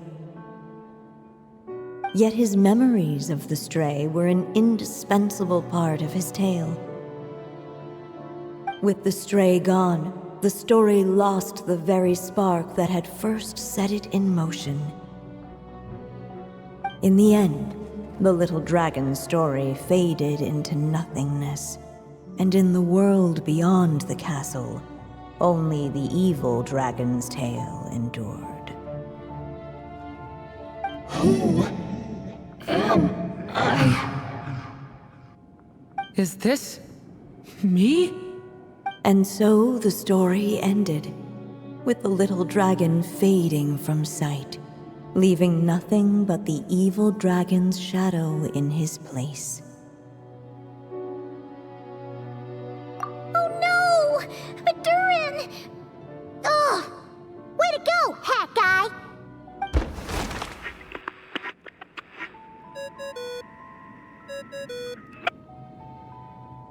Hello, children. If you're hearing this recording, it's because you've reached a certain ending.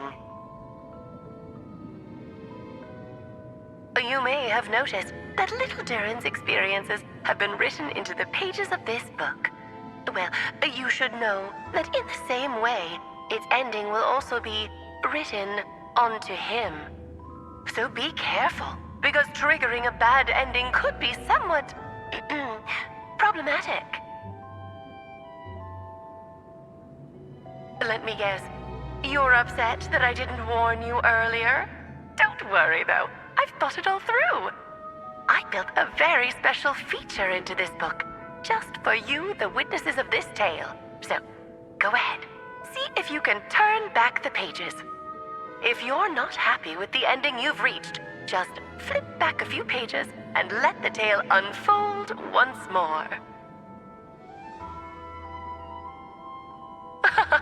Pretty incredible, huh? That's the power of magic.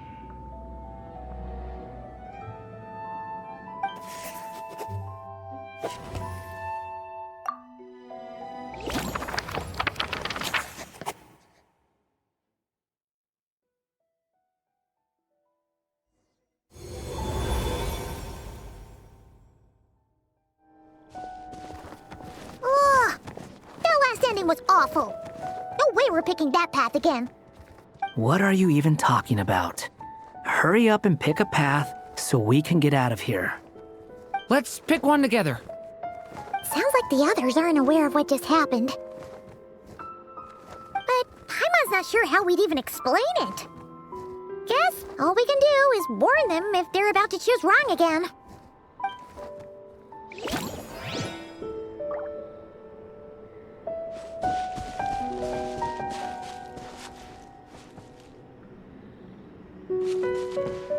Looking back the way he had come, the little dragon saw a gentle glow, a warm light that reminded him of somewhere familiar. The castle his mother had built for him still stood tall as ever, and in the paradise behind its walls lingered many joys of the past. Its gates were always open for him, a haven where no tales of wicked dragons were told.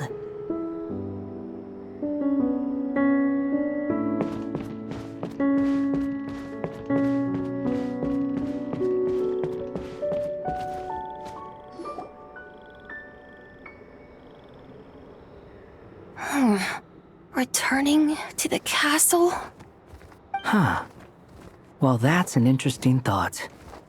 Has the idea of returning to Simulanka ever crossed your mind? Returning to Simulanka? Think about it. It's a place where a heartfelt wish is all it takes to rewrite the cruelest fate. Not like here, where fate mocks us all. If there really is a being controlling the fate of this world, it must be a laughably spiteful creature, deaf to the wishes of others. If you leave this world and its cruel fate behind, maybe your problems will be solved. Hey! Don't give him crazy ideas like that! I was simply expressing my envy, that's all. Not everyone is lucky enough to have a place like Simulanka to return to. Well, let's say that you did. Would you choose to go back? Of course not. I'd rather show fate who's boss instead. Oh.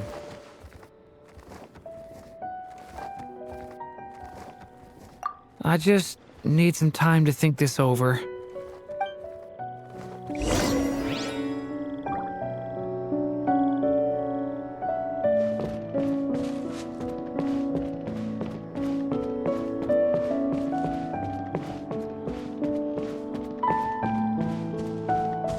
You really want to return to the castle, don't you, little dragon?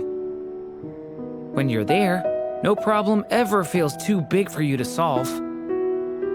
Yeah, I guess I do feel that way sometimes.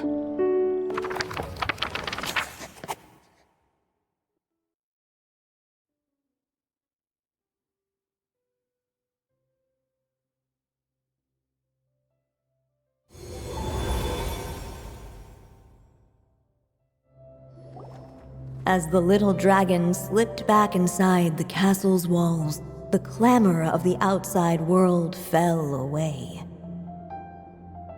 There was no danger here, no problems for the little dragon to resolve. As soon as his mother finished her story, it was time for the child to drift off into the world of dreams. And so the story ended, with the little dragon fast asleep in his castle, just like he had never even hatched. What's going on? I feel so weak. Hey, what's happening? Durin, wake up!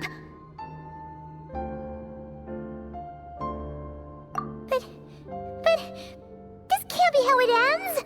Durin promised to bring back everyone's memories! There's no way he'd accept an ending like this!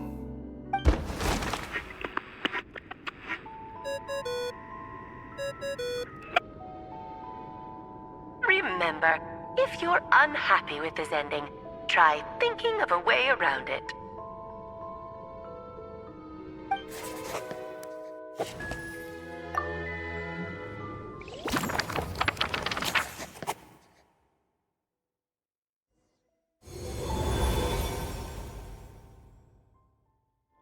Uh-oh. That's not the right one either. If it comes to it, we'll just have to try warning Durin again.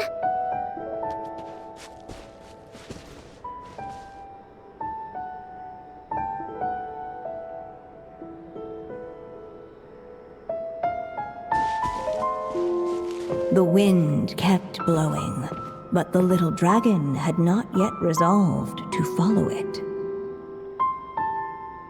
Before him lay a foggy path, and where it might lead he could not tell.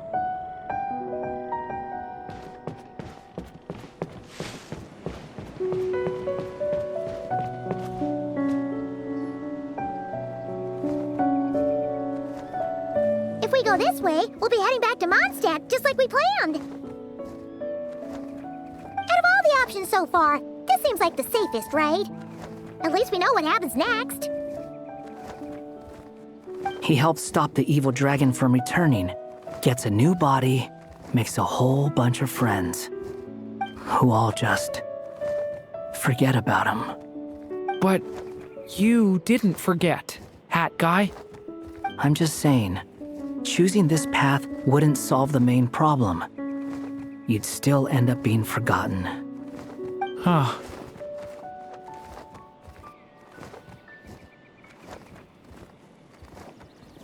I'm not against choosing this path.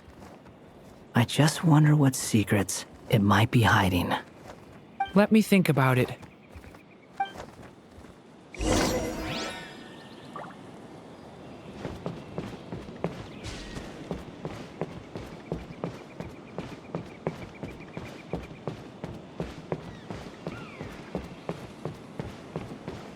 I still think you should keep going, little dragon. If you leave the castle, you can accomplish something amazing and make a bunch of friends along the way. Really? Then let's go! Unable to preserve his story, the little dragon wandered astray. Fortunately for him, a certain prophetess had left behind a prophecy to guide him. The wind took the prophecy and swept it off into the distance, and so the little dragon was shown a path to wander. Following the wind's guidance, the little dragon made his escape. In turn, the prophetess affirmed the little dragon's choice, leaving an extra secret as her parting gift. Now that you've made up your mind, I shall keep my promise by explaining Fate's little trick. Long, long ago, the gods of the high heavens gave the world outside the castle a magic of its own. They called it storytelling. It was a magic of almost unshakable power that governed how people met, grew close, and understood one another. Each person had a story meant for them and them alone, one whose ending was written in the heavens long ago. In truth, your story and the evil dragons are simply two versions of the same tale, and that is something the magic of storytelling cannot abide. Beyond the castle's walls, your story cannot take root, for the evil dragon's tale has done so already.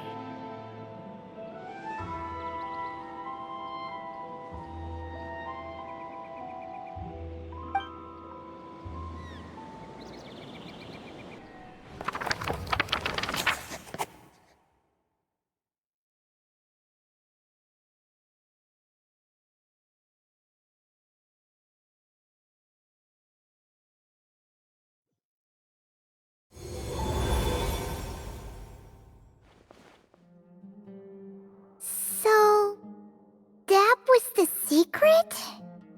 Huh. You still don't get it? Simulanka Durin and Tevat Durin share a special kind of connection. Their fates are mirror images of one another.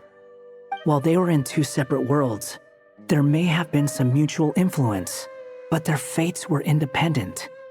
But when Simulanka Durin came to Tevat, a version of his fate already existed there. So, how can two fates exist at the same time? The answer is, they can't. The rules of this world don't allow it. You can't return a book you never checked out in the first place. So, what's Durin supposed to do? Those mages seem to have come up with quite the ingenious solution.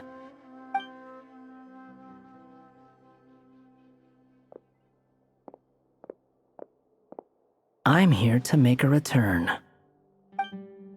As I said, there's no record of Volume 5 of this series ever being checked out. Then just think of this as Volume 6. Based on what I know, the author was planning on publishing another volume anyway. The catalog does have a slot reserved for Volume 6. So, this is it? Sure, let's go with that. All you need to know is, I'll be the one writing this series from now on. You...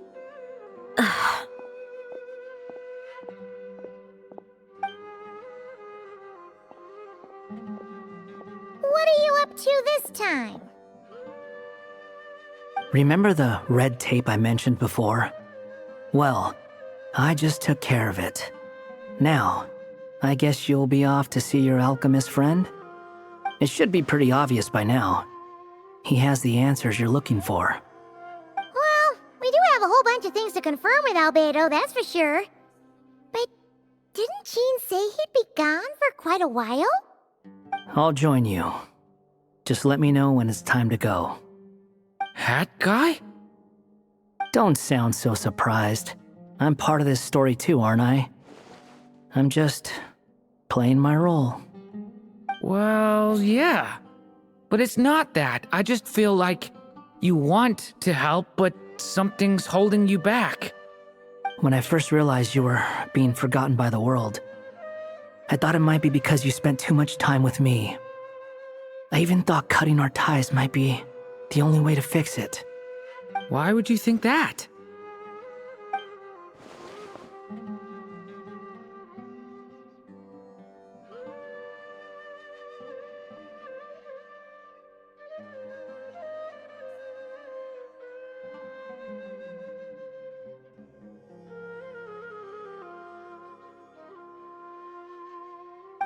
It doesn't matter now. Judging from the answer this book has given us, I was probably overthinking it. Just as well. With the ley lines rejecting him like this, the people who still remember him are his only remaining connection to this place. If that last fragile tie was broken, who can say what devastation his unbound body might unleash? And to think I'm one of the people keeping you here, instrumental in helping change your fate. Can't say I saw it coming. Well, if it's good enough for Hat Guy, it's good enough for me. After all, he is about as odd as humans get. Excuse me? With some people, even if you try asking a simple question, they'll always give you a complicated answer. And the more you ask, the more complicated it gets. Truth is, Hat Guy's just that kind of guy. Whatever. All I needed was a yes or no, so we can quit it with all the back and forth.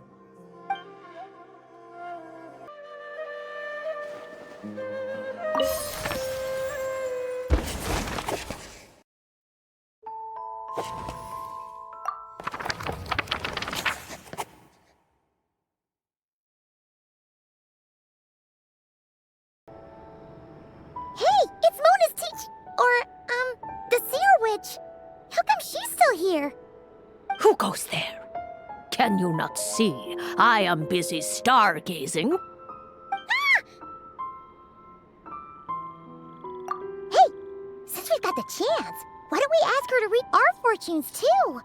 After all, according to the book, her prophecies are meant to be super accurate. The only thing is, Paimon's not sure how we're gonna convince her to do that. How dare you? You take my fortune-telling for some kind of street performance? Sorry. Paimon's just curious how accurate it is. Very well, then. I'll show you what my wisdom can do. Come forth, Silver Sprite. Let me see what fate has in store for you. Ooh. You truly wish to know your own fate. Come on! Enough with the suspense already! Is it good or bad? Oh. Oh.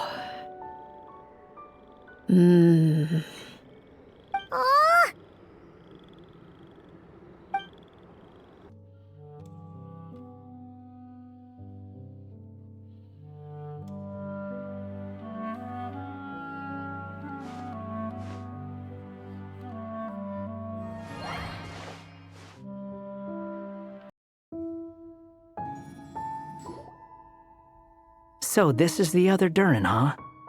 If this had been the dragon that ended up being revived in Mondstadt, there's no telling what kind of calamity that people would have had to endure. So, if you think about it like that, Durin's actually a hero. No, I'm just a little envious, that's all. Not everyone gets a chance to be a hero. Actually, most of the credit belongs to Albedo. Then again, barely anyone even remembers you at this point. So I guess there's not much left to envy. Ah, so you three still remember Durin. Looks like the memory loss hasn't spread to close friends. Yet. I guess that means my memory of you must still be complete as well. Albedo. You're finally here! Oh, boy, do we have a whole pile of questions for you! Oh, you're here too? I think I've pieced together some of what happened to him. But what's your take on things?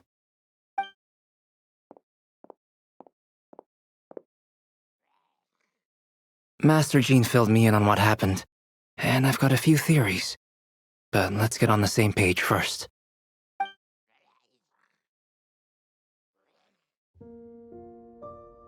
Well, physically, he's doing fine. His body is holding the abyssal power at bay. And there's nothing whatsoever to indicate any risk of collapse. So, from an alchemy point of view, there's nothing wrong with him? The issue isn't so much that the abyssal power within him has gotten out of control. It's that the connection between his will and body is fading. If he ends up losing his conscious will, his body will fall back on its biological instincts. And that's when the abyssal power within it will take over. This book mentioned a witches' gathering. It seems like quite a few of these witches got themselves involved in Durin's case. Which brings me to my theory. Bringing Fairy Tale Durin into this world to replace the Durin on Dragonspine means using one Durin's fate to overwrite the others. But the power of alchemy alone would not be enough to pull off such a feat. It would have required the combined use of Miss Barbeloff's astrology, my teacher's alchemy, and Aunt Alice's magic. After learning of Miss Barbeloff's prophecy, Durin and I finally came up with a way to settle the Dragonspine Durin problem for good. And I took care of the alchemy side of things, which, looking back on it, seems to have been a part of their plan all along. So now, there's only one thing missing. As for the fate theory our friend in the hat just mentioned, I still can't figure out how any kind of magic could possibly influence the fate of Tevat. But I'm certain that the answer lies within this book. So, the reason Alice had us complete this book was to make that magic possible? A form of magic powerful enough to rewrite fate itself. Well, we've no time to lose. I just need to take a look at the book. The next part of the story most likely relates to me, so the memory that unlocks it must be connected to me too. Huh? The giant tree was home to a broken branch, the shape of its splintered arm aligning perfectly with the branch that had burst forth from the castle walls. Join yourself to that broken bough, for there you may take root at last, and henceforth bask in the sun and rain of the world beyond the castle. But first, fetch the stickiest clay and let it bind the scar of the break. I see.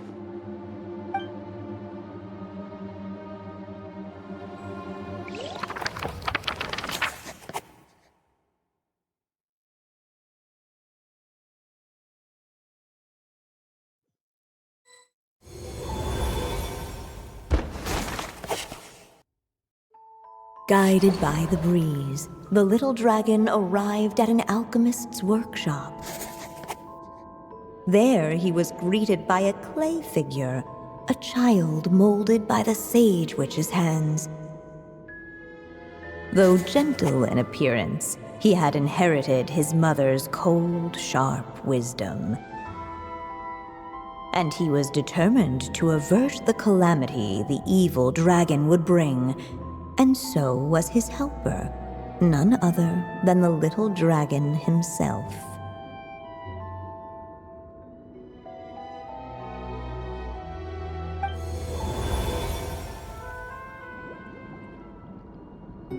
What is this place?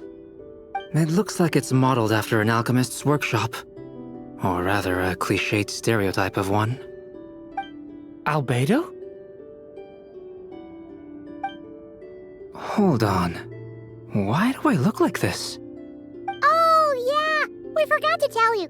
Basically, the characters in the story are reflections of how Durin sees them. At least you're still human-shaped? Well, since Cat Guy has taken on a different appearance too, that must mean the two of us are both characters in the story. But you, Paimon, and Durin haven't changed at all. You must be special figures in some way. I'd like to know more about that too. But seeing as none of them can explain it, let's just concentrate on moving the plot forward.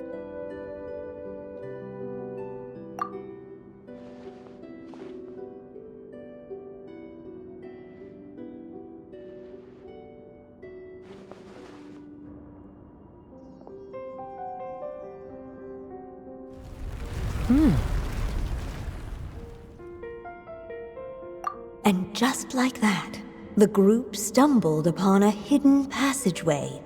Intricately crafted, it seemed to lead them towards another exciting chapter of the tale.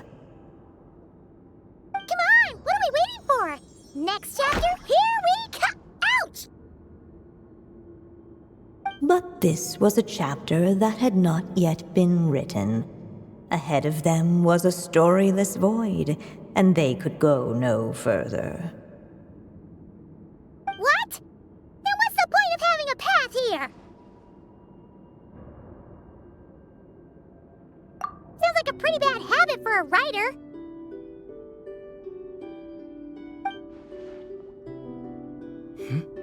Over here. I found something. What the clay figure found was none other than the evil dragon's heart itself. Though the creature had perished long ago, its heart was still there, pulsing away and growing warmer with every beat. And the clay alchemist knew what it meant. That the evil dragon would return one day, just as the prophecy had foretold. Yet, guided by his mother's wisdom, he foresaw another fate. If only the alchemist could bestow this heart upon the little dragon, he might be reborn in the evil dragon's stead. Only then would the evil dragon's heart grow still, and the little one inherit its tale. Sounds like this chapter's about Albedo bringing me to life? If that really was the solution, though, this would have been over the minute I finished the transmutation. So why is Durin still being forgotten? There has to be some other reason.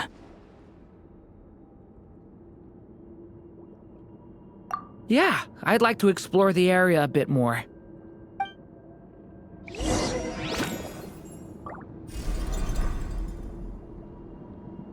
Unless the little dragon kept moving, eventually he would be forgotten.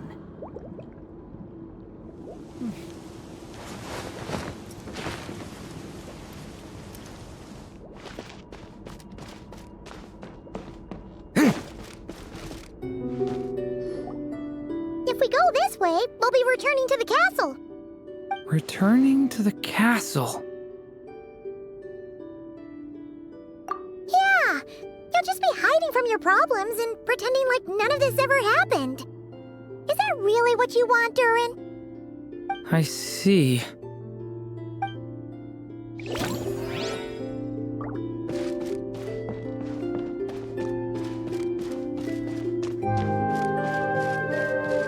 Ahead of them was a storyless void, and they could go no further.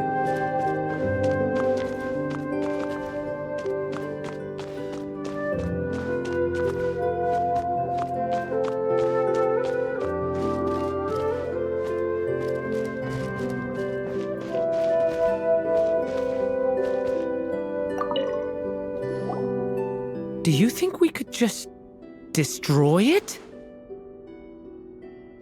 Be it the calamity headed for Mondstadt or my inability to leave behind a story of my own, doesn't it all come down to the fact that this heart never truly died? What if, here in this story, we could finally destroy it? Could Aunt Alice's magic really allow us to do what's theoretically meant to be impossible?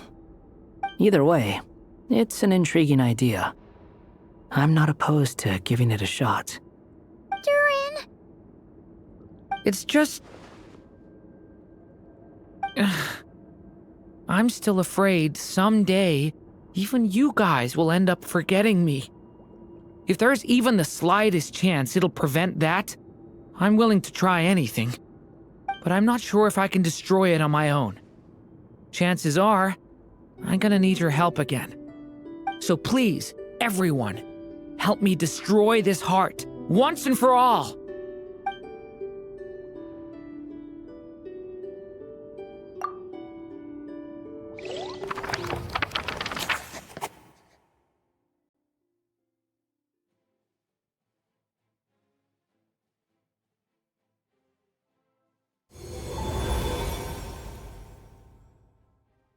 With the help of his friends, the little dragon destroyed the evil dragon's heart, using up every last ounce of his strength. In his eyes, this would ensure that his story and his alone remained in the world beyond the castle's walls. But the evil dragon's heart was like a great tree with roots digging deep beneath the surface. Cutting off the branches did not kill it. No, it just made it impossible for a new branch to take their place. The gnarled roots retreated back into the frozen earth, biding their time for a chance to bud again.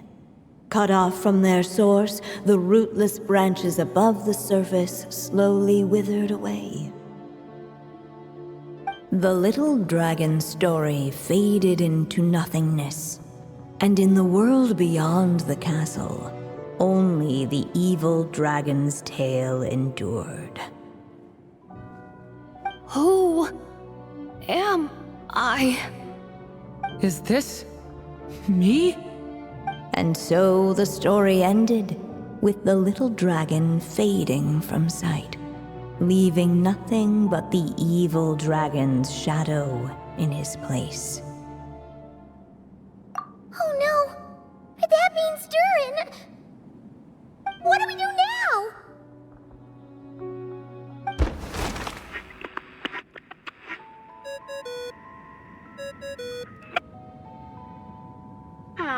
Looks like you've discovered another possible ending. Do not lose hope. You just need to keep searching, for there are possibilities that only you can bring to life.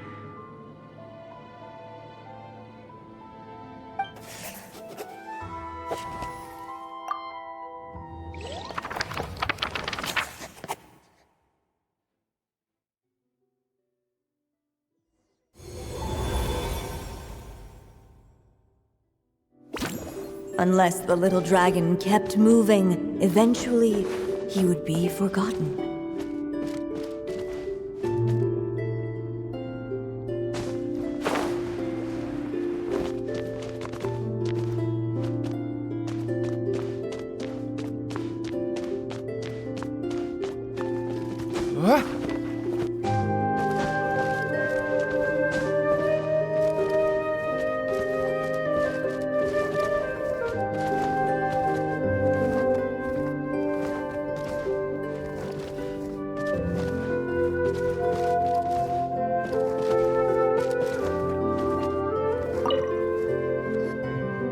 There you are.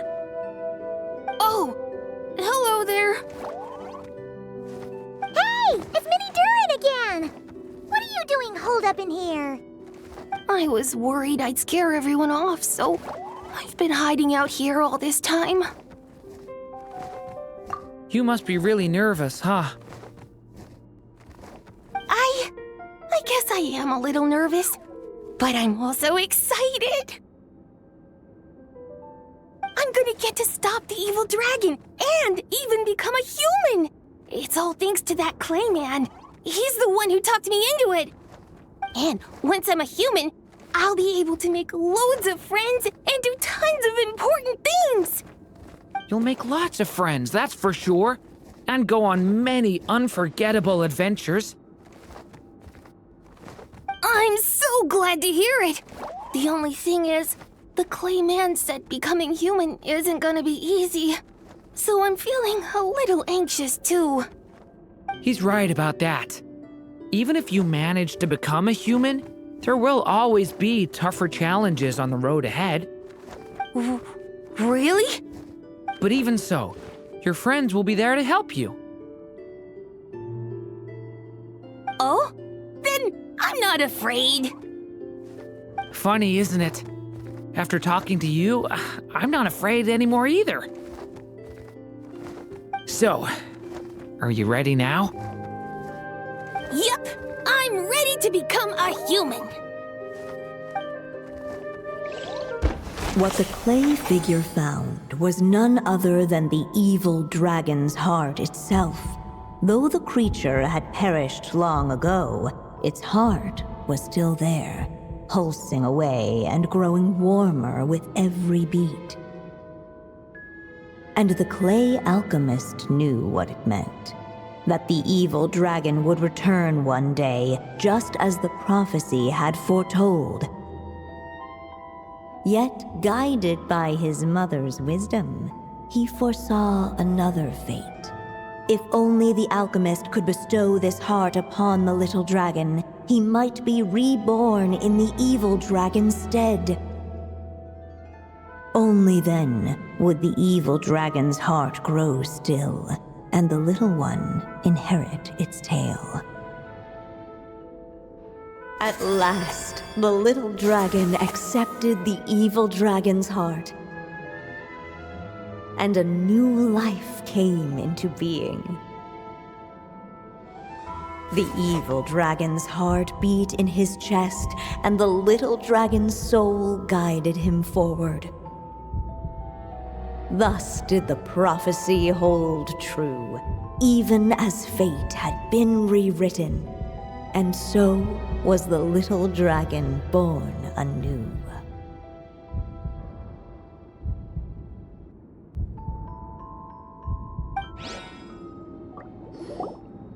Finally! A happy ending! That must be the last step, right? Woohoo! We completed the story!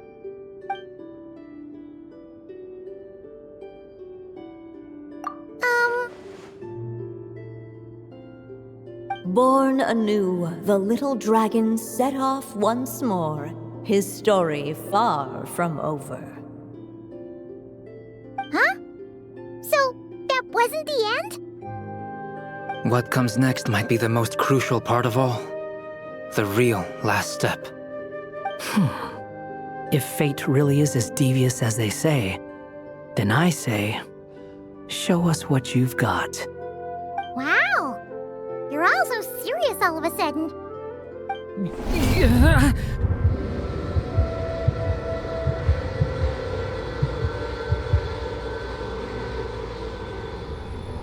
Durin, are you alright? The evil dragon's heart was now one with the little dragon, yet the dark power within it still lingered. Would the little dragon dare to hold this power back, or would he simply give in? Hey! What kind of question is that? Of course he's gonna control it! What choice does he have? Time is running out. So, will the little dragon dare to hold this power back, or would he simply give in? What's up with the narrator?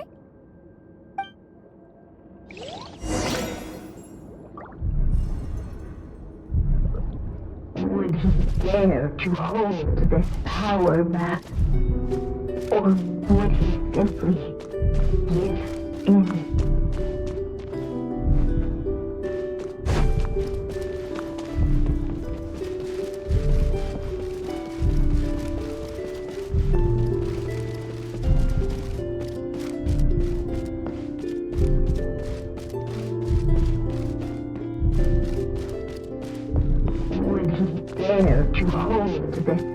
power map?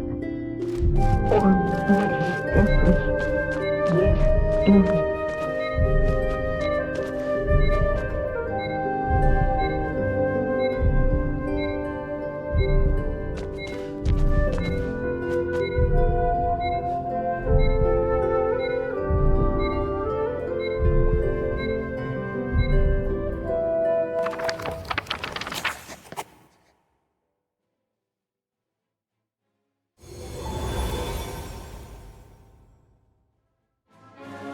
The little dragon was at an impasse, and the dark power within him surged like a tide.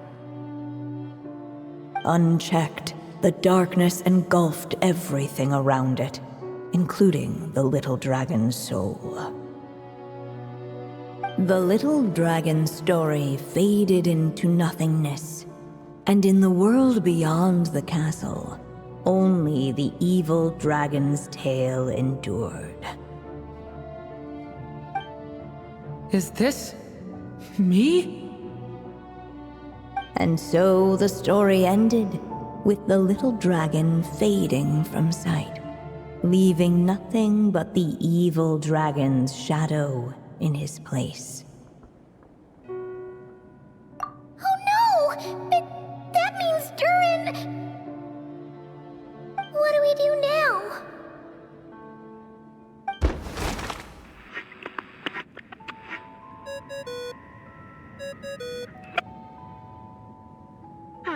Looks like you've discovered another possible ending.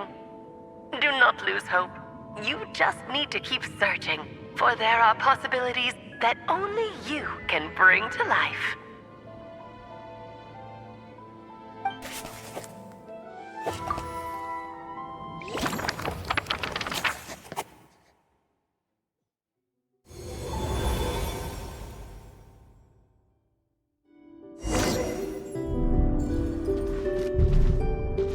Would he dare to hold this power map? Or would he simply live in it?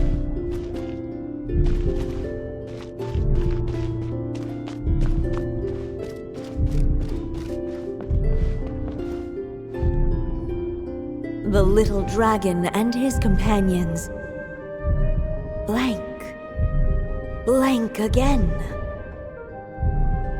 Huh? What's going on? Are we running out of ink? Once the ink runs out, is that the end of the story? I had a feeling this would happen. What's happening to the others? Now that the story's ink was spent, all that lay ahead were blank pages.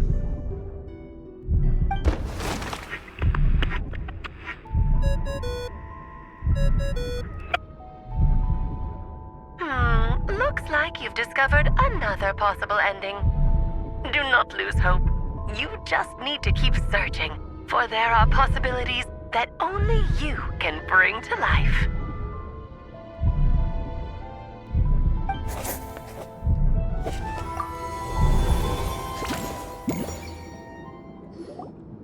What's going on here?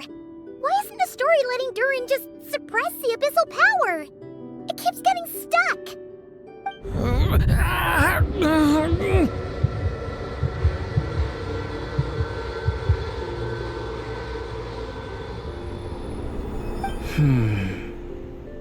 It seems the act of suppressing the power counts as an event in the story. In other words, we would need ink to write it in. So, what now? Did we use too much earlier? How are we supposed to write a happy ending with only this much left?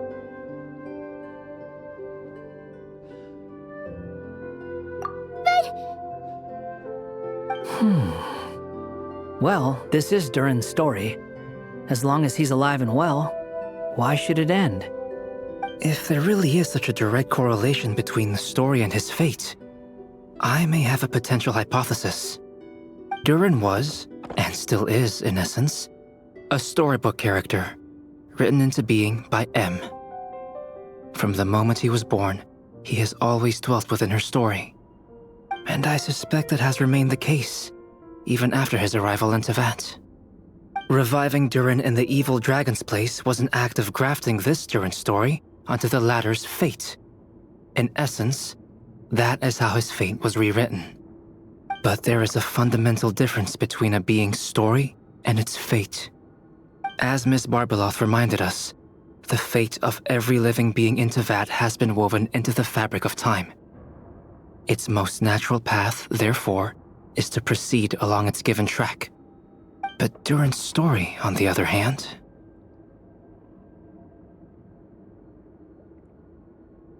As Durin's connection to this world wore thin, not only have people started to forget him, he started to lose control of the abyssal power within. In other words, his story can't continue, because the author's ink is drying up. That's what it seems like to me. It would seem the little dragon had made a group of fine friends indeed. Save it. The question is, are you here to help him, or stand in his way? This is as far as the story can go. What path will you choose? I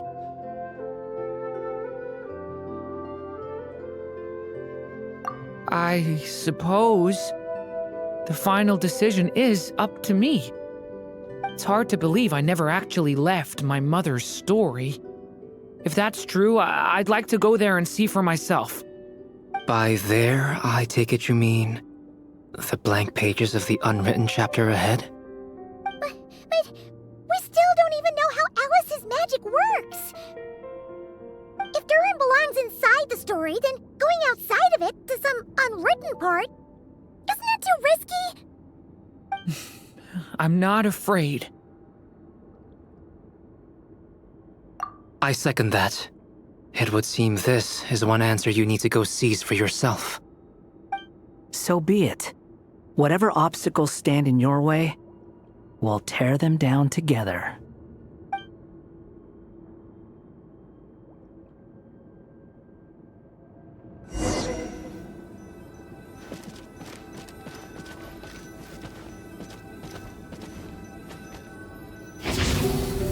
Devouring Claw! The thing that invisible.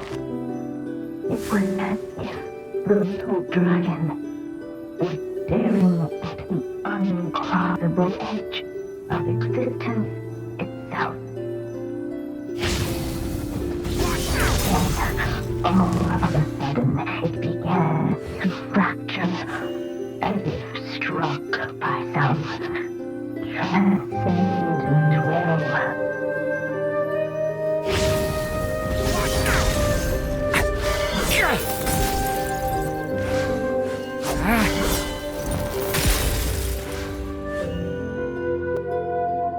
Gotta keep going.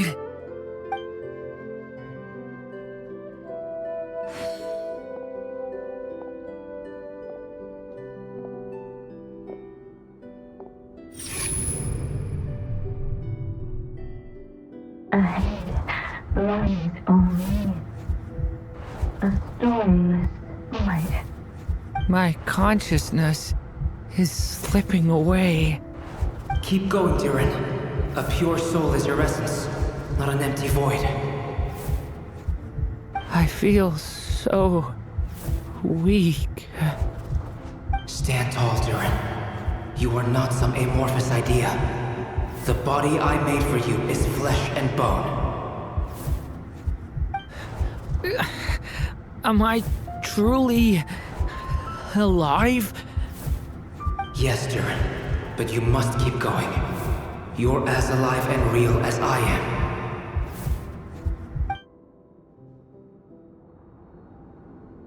I can't feel a connection. You're not alone in this world, Durin. At the very least, you have me. I can't remember anything. Who am I? Your name is Durin, and there are many who still remember it. My name is Durin. You're taking too long. Come on, Durin, run! In this world, fate waits for no one. Wait! Where am I meant to go? What am I supposed to do? Go. Make your wish come true, Durin. My wish?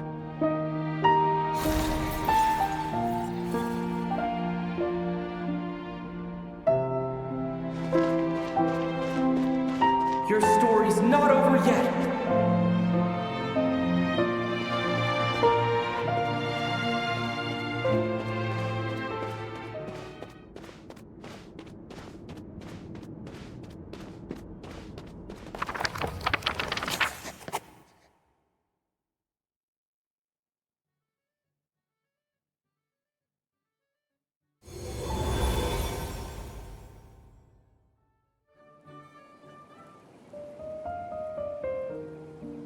Silence, huh? Have you nothing to say about my proposal? Let me get this straight. You want to graft your story onto this unfinished thread of fate, and in doing so, not only rewrite that fate, but allow the story to live on. Quite the brilliant idea. Still, the story's survival depends entirely on whether the author keeps writing. Exactly. And the moment foretold by the prophecy is still centuries away. I see. I thought my own ignorance might be the problem. That I'd asked more of the noble science of alchemy than it could ever deliver. Or that I had failed to discern the heavenly signs and grasp the secret truth underlying the prophecy. Little did I imagine that time itself would prove to be the greatest hurdle of all. Well, my friend, this has been a most intriguing experiment. And from an academic perspective, at least, I don't think it was a bad proposal. Someday, the prophecy will come to pass. So remember, my friend, much like the stars themselves, there will always be something that transcends the test of time. Thank you, everyone. You've helped me so much already. But, Alice, I still have one final favor to ask of you. Will you lend me your magic one last time, just enough for me to keep his story alive until the prophecy is fulfilled? You mean you want me to extend your lifespan? No, not in that sense. As Rhindaughter once told me, the laws governing life and death are among the most unyielding in this world. I'm well aware of that. Whether it lasts a day or an age, the span of one's life is determined by fate alone. If I tried to breach that law by force, I'm afraid I would lose what makes me human. This is not a path I want to go down. If I am to die, then I shall die a human. So what is it that you want me to do? I would like you to send this pen of mine into the future. I see. Then perhaps there really is a way I can help. I could create a kind of story magic to take over the writing once you're gone. Oh, but for it to work, you would need to provide enough of your own words for it to learn from. How much? Oh, an immense amount. So much, in fact, that you would have to spend the rest of your life writing. And even then, I'm sorry to say, it would not last forever. No matter how much you write, there is a limit to the number of words you can leave behind. But the world itself will never stop changing. Someday, perhaps, even your entire corpus will not be enough for the magic to continue describing this world. And when that happens, the story will end. Still, it's worth a try.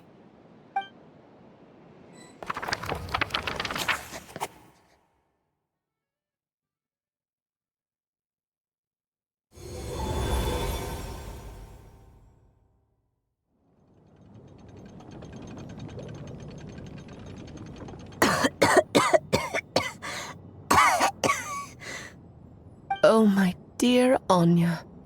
Even after all this time, you're still... Look at you. You should be enjoying your old age in peace and quiet, especially now that things are finally returning to normal after that terrible calamity. Once he leaves Simulanka, things will only get more complicated. If his story is to continue, there needs to be more material for the magic to draw upon. I'll just have to skip over some of the less important details. Anya, why do you insist on sending him out of the storybook world? Why must he face his fate in Teyvat? Why not just let him remain within the story? With my magic, even fate's curse could be undone and he could live happily ever after. I suppose. In fairy tales, all it takes is a heartfelt wish. And even a wooden puppet can turn himself into a real boy and live happily ever after. That's just how fairy tales end, isn't it? But have you ever wondered what happens to the main character after the ever after? Tell me, Alice, in your eyes, what would be a writer's greatest regret? To leave a story without an ending. Not a bad answer. It's true, many writers come to consider that their greatest regret. But I see things differently. My greatest regret is that every story I write has to come to an end in the first place. Anya. No matter how brilliantly a character shines, the moment their story ends, their potential is lost forever. For them, the story itself becomes an inescapable fate. But what if, instead, I could place my pen in their hand and let them continue the story themselves? You mean... You said it yourself. I can only leave so many words behind. Even with your magic, the idea that I could keep the story going until the prophecy comes to pass is wishful thinking at best. But I've found a way to use your magic to transform some of my finished stories into a special kind of ink. This ink is a magical medium he can use to complete the story the way he wants to. For what is storytelling but another kind of magic? And if he can experience the whole tale himself while leaving behind his own wishes and aspirations, even once he reaches the chapter where I stopped, he'll still be able to carry the story forward on his own. And so, by leaving him this ink, I can entrust him with the responsibility of writing his own story. A character with the power to write their own story. That way, he'll finally be free from the cage that is my pen. And like anyone else living in the real world, he can go on to create a life of his own. And you no longer need to worry about the constraints of my magic. What a brilliant idea, Anya. But there are still risks. First of all, once he arrives in Teyvat, he'll have to rely entirely on the story you left him to maintain his connection to that world. As you gradually hand over creative control, that connection will grow weaker, and at some point, he might lose it altogether. But at the same time, he'll also have the chance to forge that connection for himself. The issue is, This method taps into too many of Tevet's core secrets. Any overt hints you try to leave will be erased in no time. In fact, it'd be hard for you to leave anything at all to guide them. We still have the story itself, though. I can use that to show them the way. It's entirely possible he burns through all your ink, never reaches the chapter you had in mind, and gets stuck, roaming the chapters of his past. But despite all that, I still believe in what this child can become. His hopes and wishes can be his ink, so he won't be trapped by mine running dry. Oh, what the writer you are, Anya. Your imagination never ceases to amaze. And you do know how much I love a happy ending. You shall have my help, my dear. Thank you, my friend. Well then, my child, do you understand what you must do? Yes, I think I do. It's my turn to keep this story alive. Then what's holding you back? What will become of you after I take up this pen? I will fade away. There will no longer be a reason for me to go on existing. My child, or your mother, I should say, passed away long ago. The voice you're hearing is nothing but a magical echo that has now fulfilled its purpose. You needn't feel so reluctant to let me go. I know my mother died long ago. It's just, when you lose your mom too soon, it's hard to tear yourself away from the stories she used to read. I guess it's a silly way of pretending she's still here, by your side. Durin. But after coming to this world and traveling it with my friends, facing all kinds of enemies together, I suddenly realized I couldn't just sit around listening to my mother's stories because I'd found a new purpose in life. Maybe this is just what growing up feels like. With all my new friends waiting, it's time I finally set aside my mother's storybook. I'm ready to grow up now, Mom.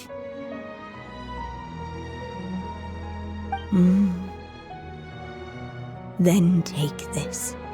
A gift I should have given you a long time ago. You've witnessed this story from the very beginning, made your wishes, offered your blessings, and even wrote your choices into its pages. From here on out, this pen is yours. Now I ask of you, the other pillar of this story, as both its reader and its witness. Will you turn the page so the next chapter can begin?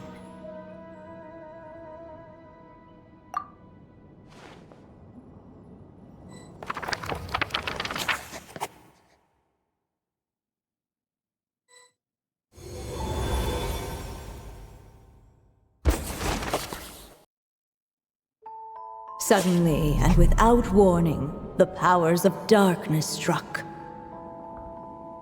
The question was, could the little dragon prevail? Alas, it was here that the story witch's tale had to end. But Durin's tale, on the other hand, had only just begun. Stepping into his mother's memories, he picked up her pen. And so the story that was ending began anew. He had made up his mind to challenge the fate that barred the way ahead.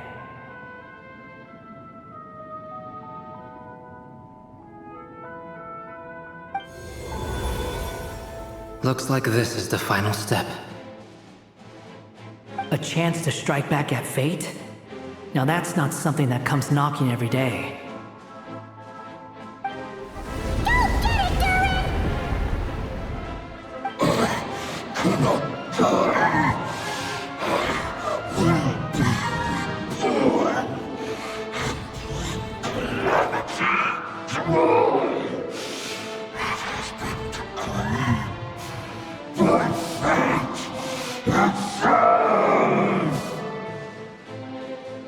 No, that fate no longer defines me.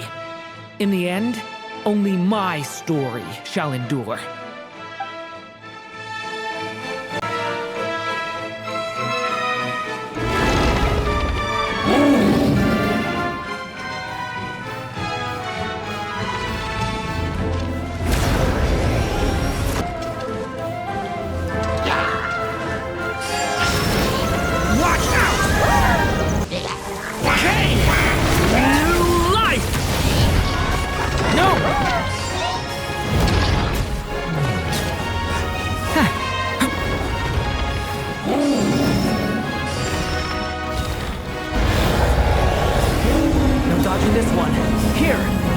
Lift you up.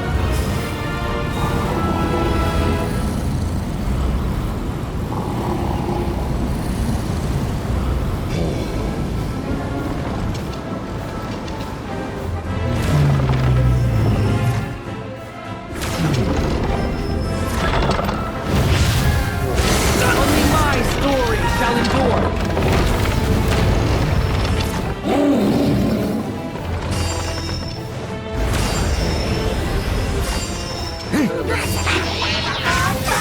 Leave it to me!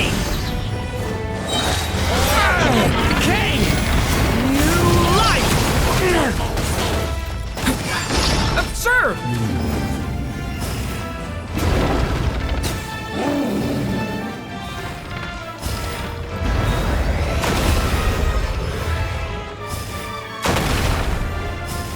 Your story's not over. Looks like there's nowhere to hide. Here, I'll cover for you.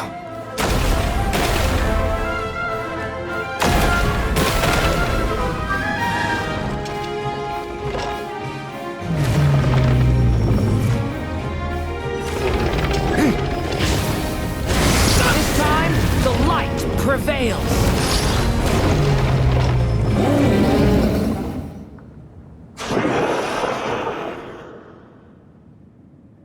Thank you, Mom. And so it was that Durin defeated the darkness and rewrote his fate. But his story is far from over.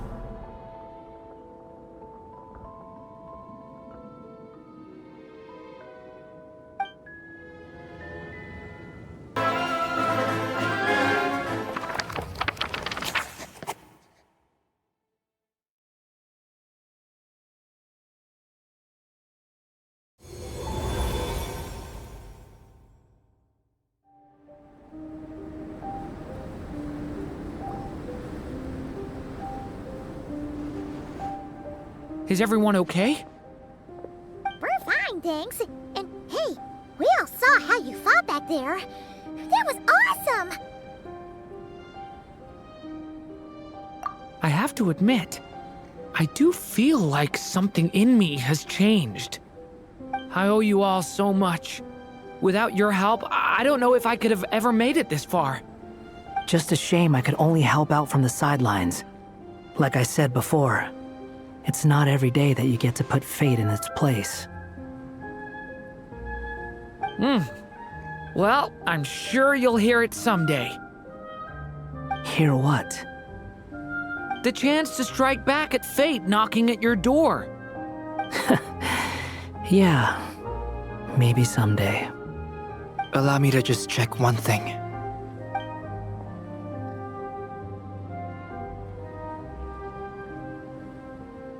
Yes. The abyssal power within you has stabilized again. And those strange symptoms you were experiencing seem to have completely disappeared. Oh, thank goodness! I wonder what it means, though. Aside from the principles of alchemy, what other law of this world governs his being?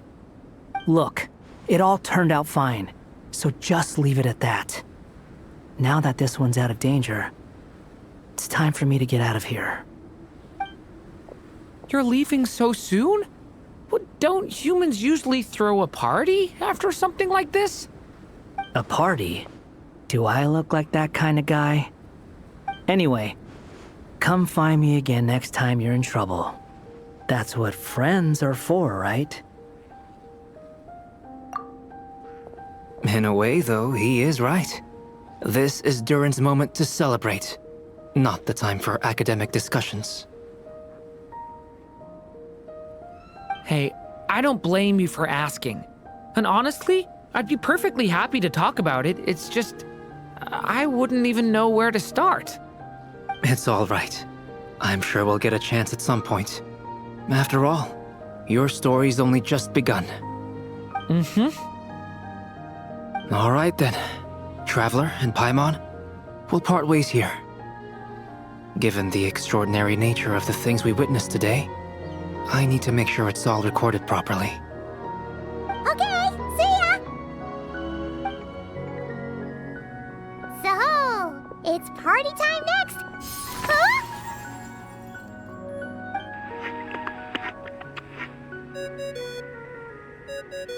Congratulations on completing your mission.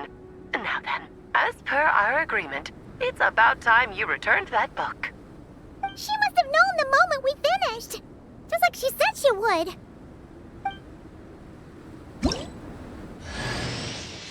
I've heard dressing appropriately is a must for socializing.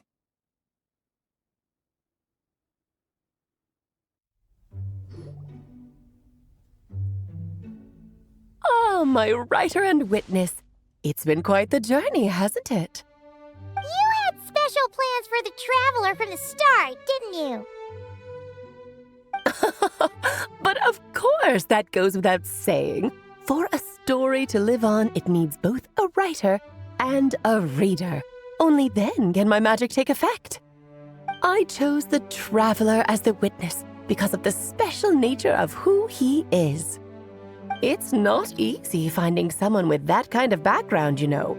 For a moment, I even considered taking the role myself. At least it made for an interesting story, right? Huh? What are you doing here, tone-deaf bard? With the Hexenzirkel carrying out such a risky experiment in Mondstadt, it didn't cross your minds that the Animo Archon might be slightly curious? Sorry for the trouble, Lord Barbados. Think nothing of it. I dare say the Animo Archon quite enjoyed coming along for the ride. And now then, as agreed, let us see the fruits of your labor. Here, please take a look. Well. Somehow, despite all my careful planning, it still turned out to be full of surprises. It never even crossed my mind that Rhindotter's child would be capable of handling that kind of alchemy in her stead. When he asked for help with the materials, oh my, I nearly couldn't believe it. If only the others were here too, we could all celebrate together. I'm right here, you know. The only one who hasn't responded is the one busy stuffing her face over there. Is that you, Barbie? A little late to the party, don't you think? Come here, child. Let me take a closer look at you. All right, Aunt Seer Witch. Here I am.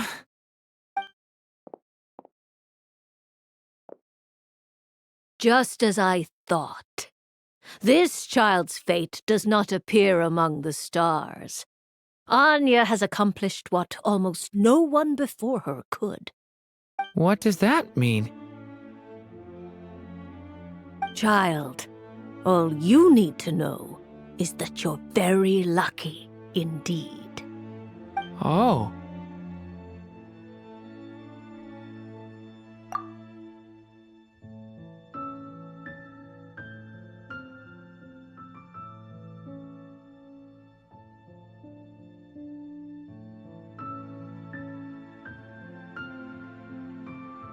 Just like how she was in the story, huh? Tell me, little Durin, what will you do next? I, for one, cannot wait to see how your story unfolds. Well, there's so much I want to do. I'm not even sure where to begin. How about settling your most recent regret?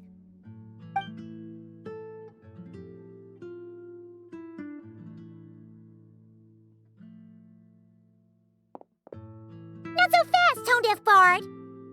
What exactly did you just tell Durin to do? To make the long overdue wish come true. Thank you once again, Alice. How much time do you have left? I believe these should be my final moments. Just enough time to say goodbye to my dearest friend. This feels like having to say our final goodbyes all over again. I don't like it. Not one bit. I don't know how to respond to that. Strange. You were always such a cheerful figure in my stories. I even dubbed you the Merry Witch, you know. Oh, please. You know full well it was your stories that first taught me what true pain and sadness felt like. Aside from saying goodbye to me, shouldn't you also leave a few words for the child? Since the book will be his to continue, why don't you write him a little parting note? There's no need. His mother already did that long, long ago. All that remains is for me to convey it on her behalf.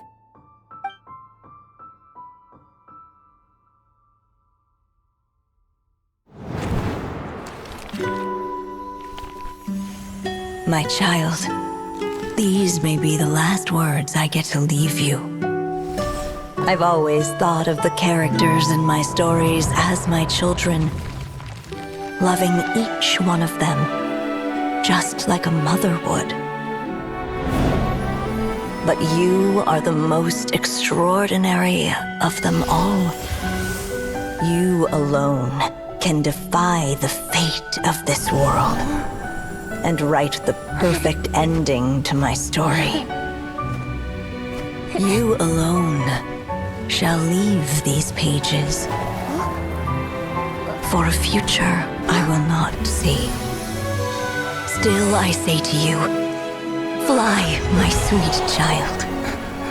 Just like a forest breeze yearns for the open sky, head into the unknown and seek an adventure to call your own. If you meet a dragon bright as 1,000 jewels, dance through the air together. You are not alone, for this world has accepted your place in it. Do not lose heart. You still have many wishes left to fulfill.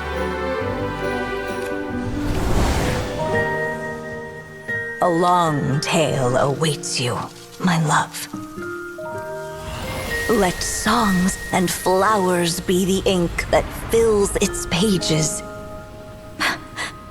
Take my pen and use it to continue your story.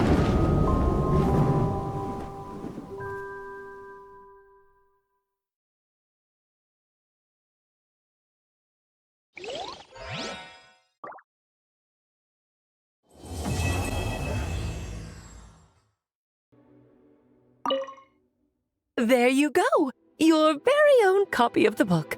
We wouldn't want one of the story's key witnesses to leave empty-handed now, would we? Of course, this copy isn't magical in the same way, but rest assured, all the twists and turns are still there. And so they flew together, Durin and Dvalin, over the skies of Mondstadt. Who'd have thought such words could ever have described a happy ending, huh?